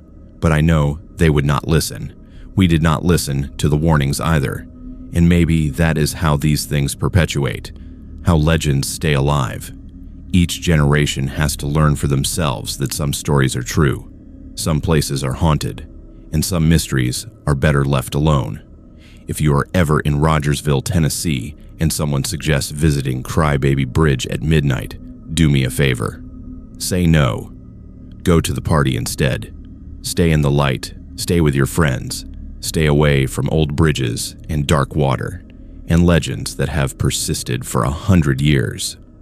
Because I promise you, whether you believe in ghosts or not, there are some things in this world that defy explanation. And once you have seen them, once you have looked into that darkness and felt it looking back, you can never unsee it. That knowledge becomes part of you, a weight you carry, a shadow that never quite leaves. And trust me when I tell you, it is not worth it. It is never worth it. In the fall of 2019, my younger sister Lily, who was 16 at the time, went missing for 18 hours in Monteagle, Tennessee. And when she came back, she could not remember a single thing about where she had been. What happened during those hours remains a mystery that haunts our family to this day, a gap in time that defies explanation and has left scars that are invisible but permanent. I was 19 then, home from my first semester at college, and what should have been an ordinary Tuesday afternoon became the longest night of my life. Lily was a sophomore in high school, a good student, a careful kid who never got into trouble. She took the same bus home every day, got off at the same stop at the corner of Main and Elm, and walked the half-mile to our house through the safe, quiet streets of Monteagle. Our town is small, maybe 1,500 people, the kind of place where everyone knows everyone, and nothing bad ever happens. The most exciting thing that had occurred all year was when the high school football team made it to regionals. We thought we were safe. We thought our children were protected by the simple virtue of living in a place too small and too insignificant for anything terrible to touch. That Tuesday, I had driven to Chattanooga to visit a friend and do some shopping. I got home around 4:30, expecting to find Lily in her room doing homework or watching videos on her phone. But the house was empty. Her backpack was not by the door where she always dropped it. Her shoes were not in the hallway. I called out for her and got only silence in response. I checked my phone to see if she had texted me about going to a friend's house, but there was nothing. I called my mom at work. She said Lily had texted her earlier to say she was taking the bus home as usual and would be there by 3:45. Mom had assumed everything was fine and had not checked back. I told her Lily was not home, and Mom said to give it another hour, that maybe she had stayed after school for something and forgotten to mention it. But a cold feeling had already settled in my stomach, an instinct that something was very wrong. At 5:30, my mom came home and we started making calls. We called Lily's friends, her teachers, the school office. Nobody had seen her since the bus dropped her off. The bus driver remembered her getting off at the usual stop, said she had been alone, that she had walked toward home like she always did. We drove the route she would have taken, looking for any sign of her, any clue about where she might have gone. Nothing. It was like she had vanished into thin air. By 6, we called the police. They took our report seriously despite the fact that Lily had only been missing for a few hours. In a town as small as Monteagle, a missing teenager was immediate cause for concern. Officers began canvassing the neighborhood, asking if anyone had seen her. They checked security camera footage from the few businesses along her, wrote home. The Dollar General camera showed her walking past at 3:52, heading in the right direction. After that, nothing. They found footage from a residence showing Lily walking down Pine Street at 3:57, just 2 blocks from our house. Then at 4:01, different footage showed her turning down a side street she never normally took, heading toward the old railroad tracks that ran along the edge of town. That was the last anyone saw of her. The police brought in search dogs that evening, and the dogs tracked her scent to the railroad tracks and then lost it completely, as if she had simply ceased to exist at that spot. The next 18 hours were a nightmare. Police searched the woods along the tracks, the abandoned buildings nearby, every place a teenager might go or might be taken. Volunteers from town formed search parties. My mom was inconsolable. My dad was on the phone, constantly coordinating with police and calling anyone who might have information. I drove around town until 3 in the morning, looking in places we had already looked, unable to sleep, unable to stop moving. Every time my phone rang, I would grab it desperately, hoping for news, but it was always someone else calling to ask if we had found her. The worst part was not knowing if she had run away, if she had been taken, if she was hurt, if she was scared, not knowing if we would ever see her again. The statistics ran through my head on an endless loop, all the terrible things I'd read about missing teenagers, about the first 48 hours being critical, about how the odds dropped with every passing minute. I prayed harder than I had ever prayed in my life, made bargains with God, promised anything if Lily could just come home safe. Then at 10:30 the next morning, almost exactly 18 hours after she had disappeared, we got the call. Lily had been found. She was alive, unhurt, walking through the parking lot of a grocery store in Winchester, 30 miles away from Monteagle. A store employee had noticed her and thought she looked lost, had asked if she needed help. Lily had not been able to tell him where she was or how she had gotten there. The employee called the police, and they ran her information and realized she was the missing girl from Monteagle. My parents and I drove to Winchester in record time. When we got to the police station where they were holding her, Lily was sitting in a chair wrapped in a blanket someone had given her. She was still wearing her school clothes, the same jeans and hoodie she had worn that morning. When she saw us, she started crying, and so did we. My mom hugged her so tightly I thought she might break her. My dad kept saying, thank God, over and over like a mantra. But as the relief began to fade, we realized something was very wrong. Lily could not explain what had happened. She remembered getting off the bus, remembered starting to walk home, and then nothing. Her next memory was standing in the grocery store parking lot in Winchester with no idea how she had gotten there. 18 hours had simply vanished from her mind, erased as completely as if they had never happened. The police questioned her gently but thoroughly. They asked if anyone had approached her, if she'd gotten into a car, if she'd been hurt or touched inappropriately. Lily had no answers. She did not remember turning down the side street toward the tracks. She did not remember walking there or being taken there. She had no memory of the entire night or the next morning. The last thing she recalled was it being afternoon, and then suddenly it was the next day, and she was 30 miles away. They took her to the hospital in Winchester for a full examination. The doctors found no signs of physical trauma, no evidence of sexual assault, no drugs in her system. She had some scratches on her arms and legs that looked like they came from bushes or branches, but nothing serious. Her clothes were dirty, but not torn. She was dehydrated and hungry, but otherwise physically fine. Psychologically, however, was a different story. The doctors could not explain the memory loss. They said it might be dissociative amnesia caused by trauma, a psychological response where the brain blocks out experiences too terrible to process. But if something traumatic had happened, there should have been physical evidence, and there was none. They suggested she might have had a seizure or some kind of neurological event, but tests showed normal brain function. They were baffled, and so were we. Over the following days and weeks, Lily saw multiple specialists, psychiatrists, neurologists, trauma counselors. Everyone had theories, but no one had answers. The police investigated every possibility.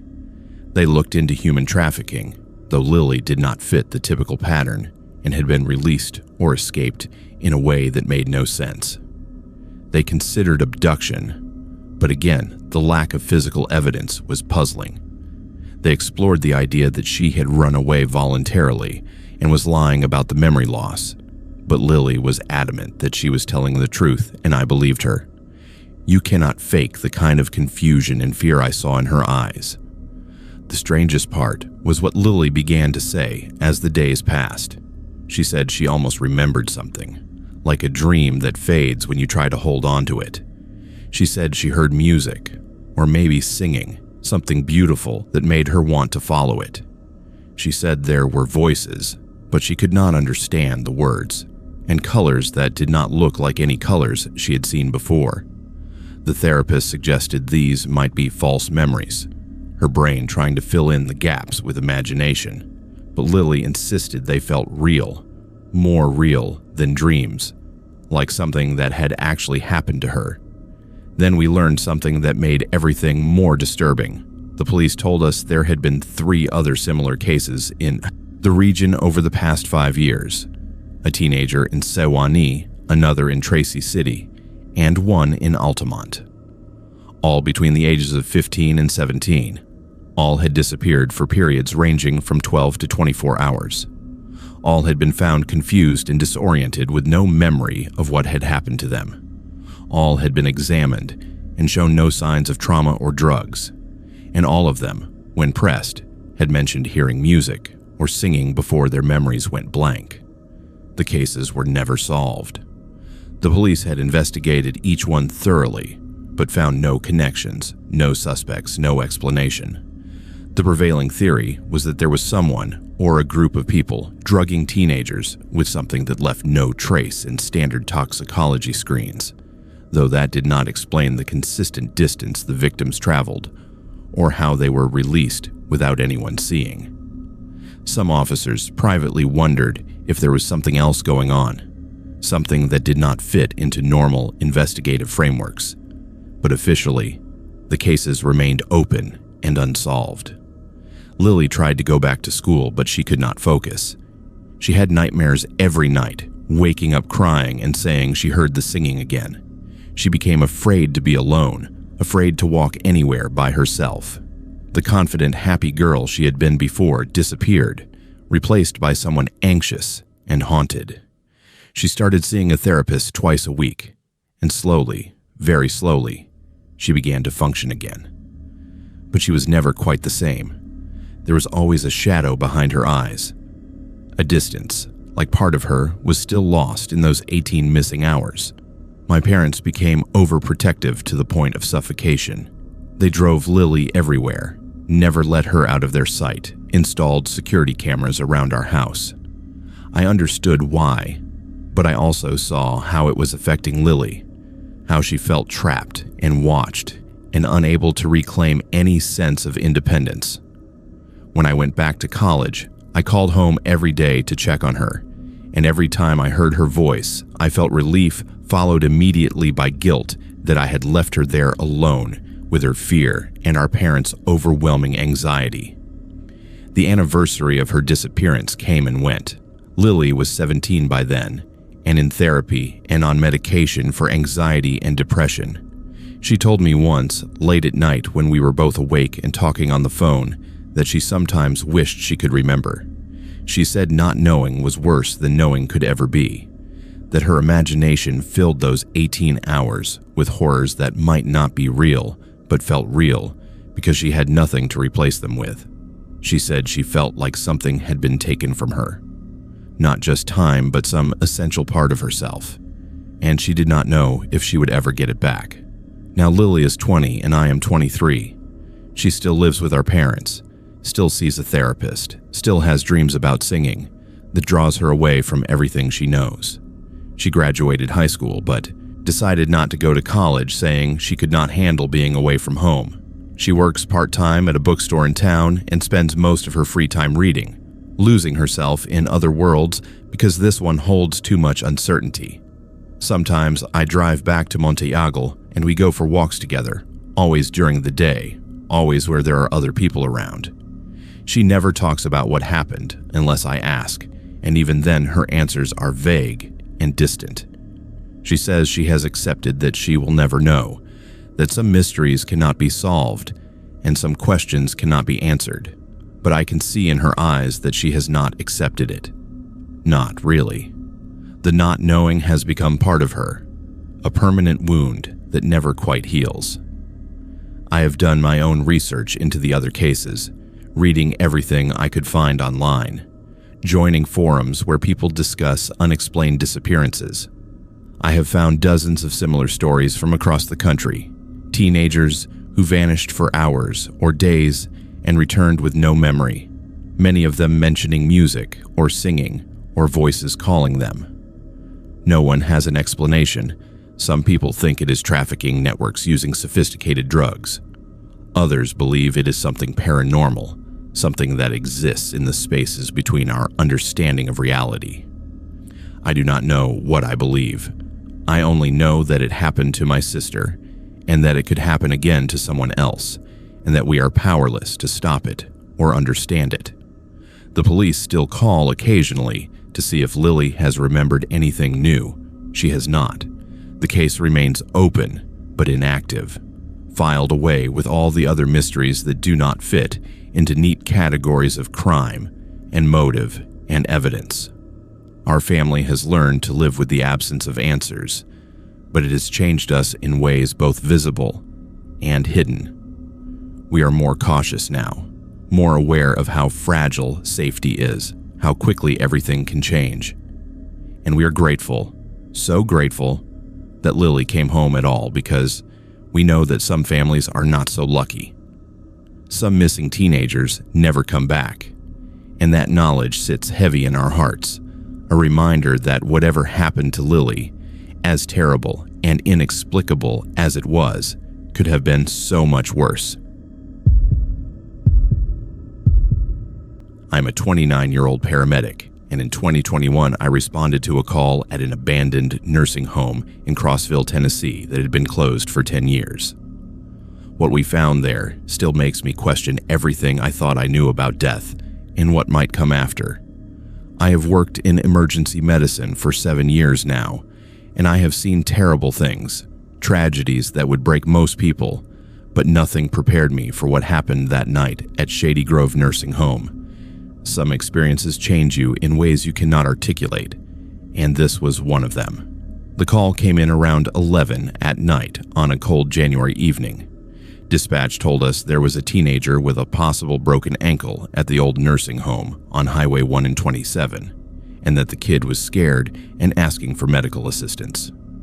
My partner Derek and I exchanged glances when we heard the location. Everyone in Crossville knew about Shady Grove. It had been shut down a decade earlier after scandal involving patient neglect and several suspicious deaths. The building had sat empty ever since, slowly decaying, becoming a destination for teenagers looking for thrills and urban explorers documenting abandoned places. We responded to calls there maybe twice a year, always kids who had broken in and hurt themselves. We arrived at the site within 10 minutes. The building was massive, 3 stories of brick and broken windows, surrounded by an overgrown parking lot and a chain-link fence that had been cut open in multiple places. Our headlights swept across the facade, and I could see graffiti covering the lower walls, boards over some windows, and the general aura of decay that settles over places humans have abandoned. Derek grabbed the medical bag, and I took the stretcher, and we made our way through one of the gaps in the fence toward the main entrance. The front doors had been pried open long ago and hung at odd angles. We called out as we entered, announcing ourselves, and heard a response from somewhere on the second floor. A teenage voice, shaky and scared, saying he was up here, that he needed help. We found the stairs and climbed carefully, testing each step before putting our full weight on it. The interior was worse than the exterior. Ceiling tiles had fallen, exposing pipes and wiring. The walls were water damaged and covered in mold. Trash and debris littered the floor. It smelled like rot and mildew and something else underneath, something old and unpleasant. We found the kid in a hallway on the second floor sitting against a wall with his legs stretched out in front of him. He was maybe 16, wearing a hoodie and jeans, and his face was pale with pain and fear. His ankle was clearly broken, swollen, and sitting at the wrong angle. I knelt beside him and started my assessment while Derek set up our equipment. The kid kept looking around nervously, his eyes darting to the open doorways lining the hall, to the darkness at either end of the corridor. I asked him what had happened, and he said he and some friends had dared each other to spend the night in the building. He had been exploring when he heard something and started running, fell through a weak section of floor, and his ankle took the impact. I asked where his friends were, and he said they had left him, that they had gotten scared and run. I told him we would get him out of here and to a hospital where they could fix his ankle properly. But then he said something that made me pause. He said he was not calling about the ankle. He said he was calling because of what he saw. I exchanged another look with Derek and asked him what he meant. The kid said he had been lying here for over an hour, too scared to move, watching the rooms around him. He said he saw patients in the beds, transparent but visible. He said he saw nurses walking the halls in the old-fashioned uniforms, passing right through the debris on the floor. He said he heard call buttons going off even though the building had no power, that ding, ding, ding sound nursing homes make when patients need assistance. I told him he might be in shock, that injuries can sometimes make people see things. But even as I said it, I felt uneasy. The building did feel wrong in a way I could not articulate. Too cold, too quiet, but also somehow too alive. Derek was giving me a look that said, "Let us get this kid out of here fast." We were preparing to splint the ankle when we all heard it. The call button sound clear and unmistakable coming from multiple rooms at once. Ding, ding, ding, ding, ding, ding. The kid started crying, saying, "CC, I told you." Derek stood up, his flashlight sweeping the hallway, and even in the beam I could see his hands were shaking. I've never seen Derek scared. He is former military, unflappable, the kind of partner you want in any emergency. But now his face had gone tight and pale. Then we heard the voice, an elderly woman calling out from one of the rooms, "Nurse, nurse, I need help." The voice was thin and wavering and absolutely real. I stood slowly, my heart hammering, and looked at Derek. He shook his head, a small, sharp movement that said, "Do not investigate." But I was already moving toward the doorway, where the voice had come from. I had to know. I had to see. The room was at the end of the hall, door hanging open.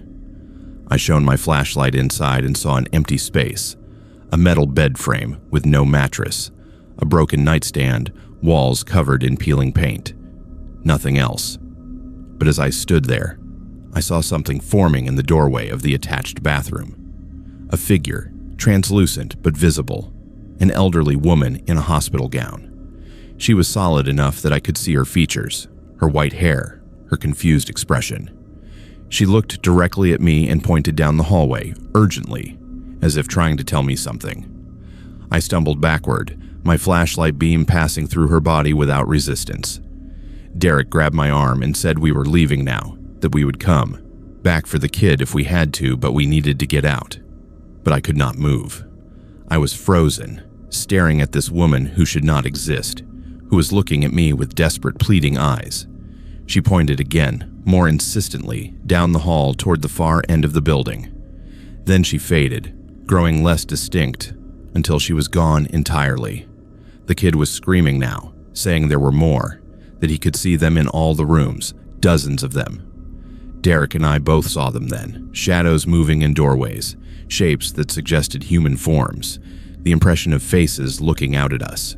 The call buttons continued their chorus, overlapping, creating a rhythm that felt almost intentional. And underneath it all, I heard breathing, labored and raspy, the sound of many people struggling to draw air into failing lungs. We got the kid up between us, Derek supporting one side, me the other, his broken ankle dragging as we moved as quickly as we dared toward the stairs. The shadows followed us, keeping pace, staying just at the edge of our flashlight beams. I heard Derek praying under his breath, something I had never heard him do before. The kid had gone quiet, either from shock or pain or fear, I could not tell. When we reached the stairwell, the temperature dropped, so suddenly I could see my breath. The lights on our equipment flickered, even though they were battery-powered. And standing at the bottom of the stairs, blocking our exit, I saw the woman again. But this time she was not alone. There were others with her, a group of elderly figures in hospital gowns and pajamas, all of them looking up at us with expressions that ranged from confusion to anger to something that might have been hope. Derek said a word I will not repeat and started down the stairs anyway, walking straight toward them. I followed, keeping the kid steady, expecting to feel something as we passed through the group. But there was nothing, just cold air and the sense of resistance like walking through water. When we reached the bottom and looked back, they were gone. The hallway above us was empty except for the debris and darkness. We got the kid to the ambulance, and I worked on stabilizing his ankle while Derek called for police backup. The kid was babbling, talking about the faces, about how many there were, about the woman who had pointed down the hall. I gave him something for the pain, and he finally went quiet, staring at the ceiling of the ambulance with wide, empty eyes. The police arrived, and we gave them a report. They went inside to check the building, but came back saying they found nothing unusual, no signs of anyone else, no explanation for what we claimed to have experienced. They suggested we were tired, that old buildings make strange sounds, that shadows can play tricks. But I saw the doubt in their eyes, the way they kept looking back at the nursing home like it might reach out and grab them.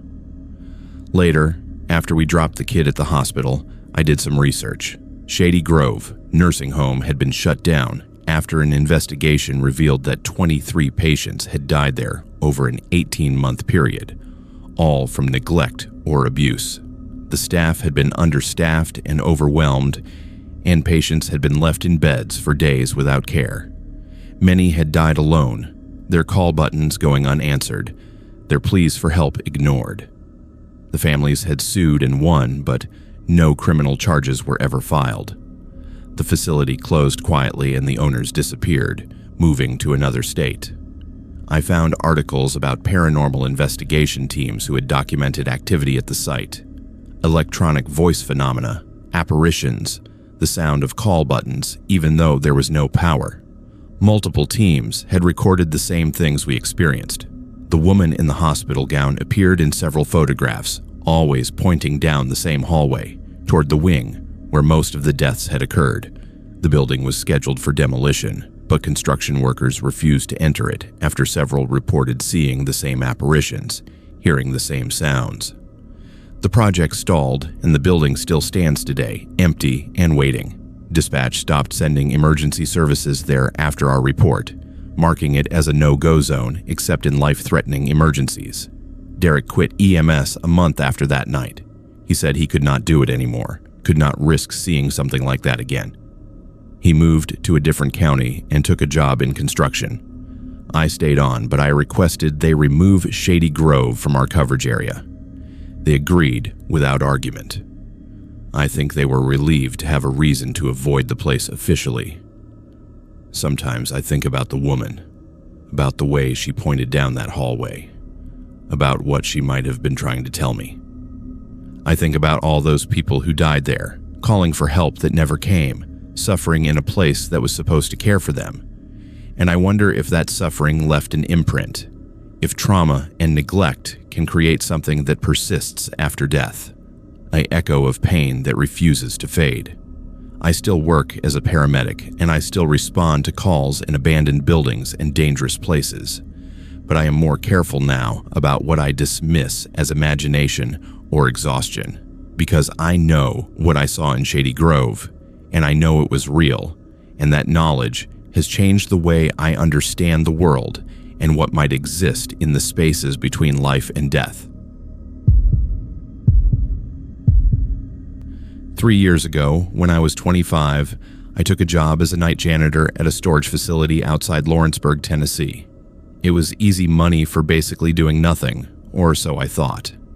The pay was decent, the work was simple, and I needed the cash to help my mom with her medical bills after she got diagnosed with diabetes. The job seemed perfect. I would show up at 10 at night, clean the common areas, make sure everything was locked up properly, and leave at 6 in the morning. Most nights I would not see a single person. It was just me, 200 storage units, and the quiet darkness of rural Tennessee, until the night I discovered what was really being stored in Unit 47. The facility was owned by a man named Carl, who lived about 30 miles away and rarely showed up. He would check in maybe once a week to collect deposits and make sure everything was running smoothly, but otherwise I was completely on my own. The rules were simple. Keep the bathrooms and office clean. Make sure the gates were locked. Do not go into the storage units. That last rule was emphasized more than once. Carl said people rented the units for privacy, and I was to respect that. If a unit was open, I was to close it and report it, but I was never to look inside. He paid me under the table, cash every Friday, no questions asked. I should have known that was a red flag. For the first 2 months, nothing unusual happened. I would arrive at 10, park my car near the office, and start my rounds. The facility was laid out in rows of identical metal units, all painted the same faded blue, numbered 1 through 200. Some were small, barely bigger than a closet. Others were the size of a one-car garage. Most sat empty, their owners having abandoned them or fallen behind on payments. The occupied units were scattered throughout, maybe 40 or 50 total. I learned to identify them by the locks, the newer padlocks standing out against the rust and decay. Then I started noticing Unit 47. It was in the back row, one of the larger units, and it seemed to get a lot of visitors at odd hours. 2 or 3 times a week, I would see vehicles pulling up to it around 2 or 3 in the morning. Different vehicles each time, trucks and vans and sedans, but always the same pattern. They would park, someone would unlock the unit, the door would roll up just high enough for them to duck inside, and then 5 or 10 minutes later, they would come out carrying boxes or large bags. The door would roll back down, they would lock it, and they would drive away. The whole transaction took maybe 15 minutes. I mentioned it to Carl during one of his Friday visits. I said Unit 47 was getting a lot of late-night traffic and asked if that was normal. He looked at me for a long moment, his expression unreadable, then said, "It was not my business what people stored or when they accessed their units." He said my job was to clean and lock up, nothing more. He said if I wanted to keep getting paid, I should stop asking questions. The way he said it made my stomach turn, but I needed the money, so I nodded and let it drop. But I could not stop thinking about it. Something felt wrong. The secrecy, the late hours, the different vehicles. It reminded me of things I had read about, operations that use storage facilities as distribution points for drugs or stolen goods. I told myself I was overthinking it, that plenty of people kept strange hours and did not want their business observed. But the feeling persisted, a nagging sense that I was witnessing something illegal and choosing to ignore it. Then one night in late November, I heard arguing coming from Unit 47.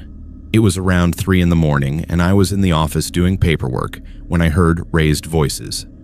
A man's voice, angry and insistent, and then a woman's voice responding.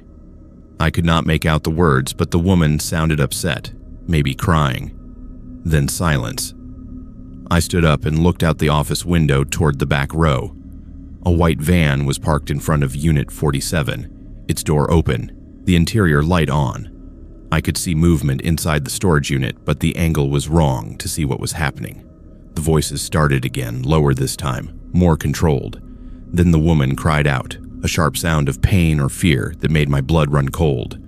I grabbed my phone and started to walk toward the unit, not sure what I was going to do, but knowing I could not just stand there. Before I got halfway across the facility, the van's engine started, and it pulled away quickly, tires squealing on the pavement. The storage unit door was closed and locked as if nothing had happened. I stood there in the darkness, my heart pounding, trying to decide what to do. Call the police and say, what? I heard arguing and a woman crying. That was not enough. And if Carl found out I had called the cops on one of his clients, I would lose my job, and my mom would lose the help she needed. I went back to the office and tried to forget about it, but sleep did not come easy that night or any night after. A week later, the pattern changed. The white van came back, but this time it stayed longer, maybe an hour. Other vehicles showed up too, 3 of them, all parking near Unit 47. People went in and out, carrying things I could not identify from my position in the office.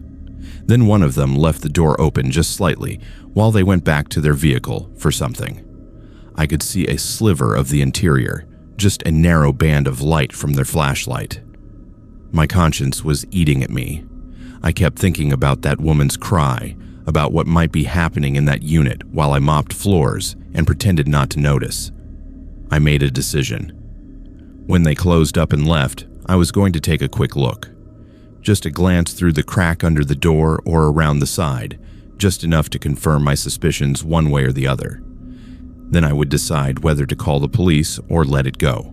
The vehicles finally left around 4:30 in the morning. I waited 15 minutes to make sure no one was coming back. Then I walked to Unit 47 with my flashlight. The lock was back in place, the door shut tight. I crouched down and tried to see under the door, but the gap was too small. I walked around the side, checking for any opening, any way to see inside without breaking in. That was when I noticed the ventilation grate near the top of the unit, a small metal grate about 6 inches square.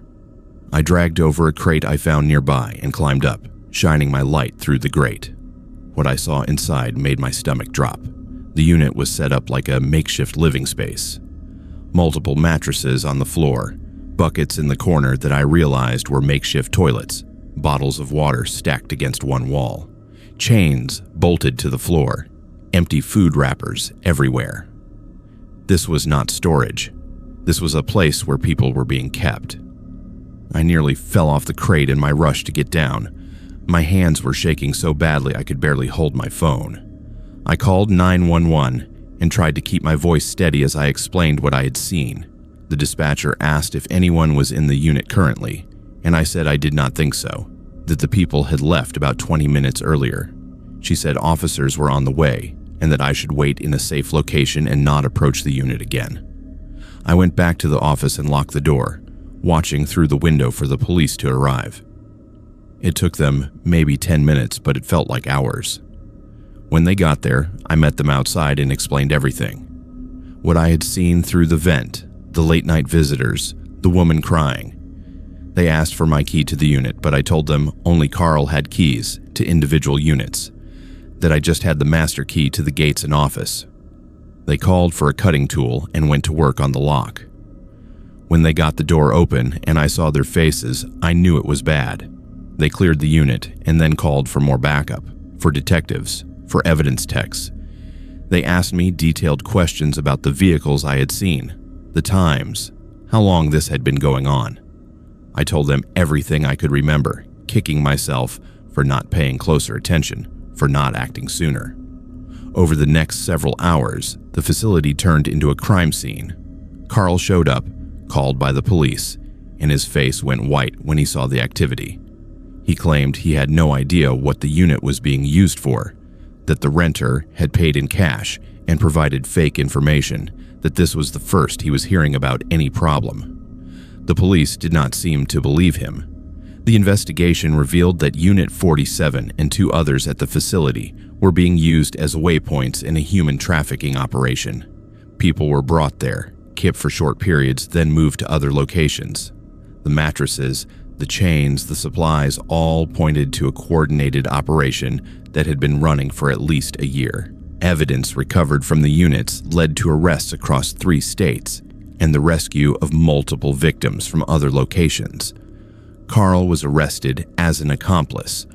The police found records showing he had been receiving extra payments from the traffickers, that he had looked the other way deliberately. He got 30 years. The others involved got similar or longer sentences. My testimony was crucial in the trial, establishing the timeline and patterns that helped prosecutors build their case. The media called me a hero, but I did not feel like one. I felt like someone who had ignored obvious signs for months because it was easier than getting involved. I thought about all the nights I had cleaned bathrooms and taken my paycheck while people were suffering 50 yards away. I thought about the woman whose cry I had heard and wondered if she had been rescued or if I had been too late for her. I quit the job immediately after everything came out.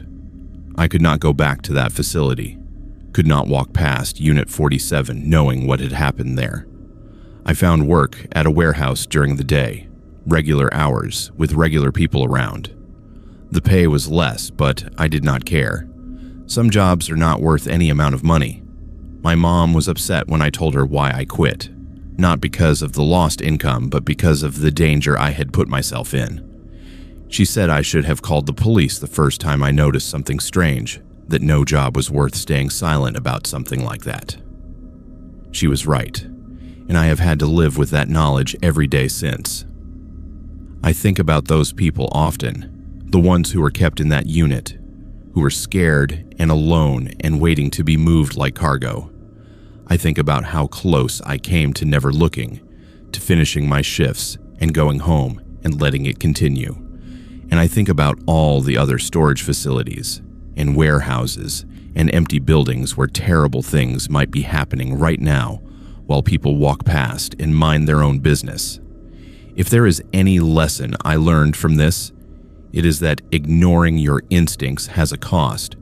When something feels wrong, it probably is wrong, and pretending otherwise does not make you safe or smart. It just makes you complicit. I will never make that mistake again.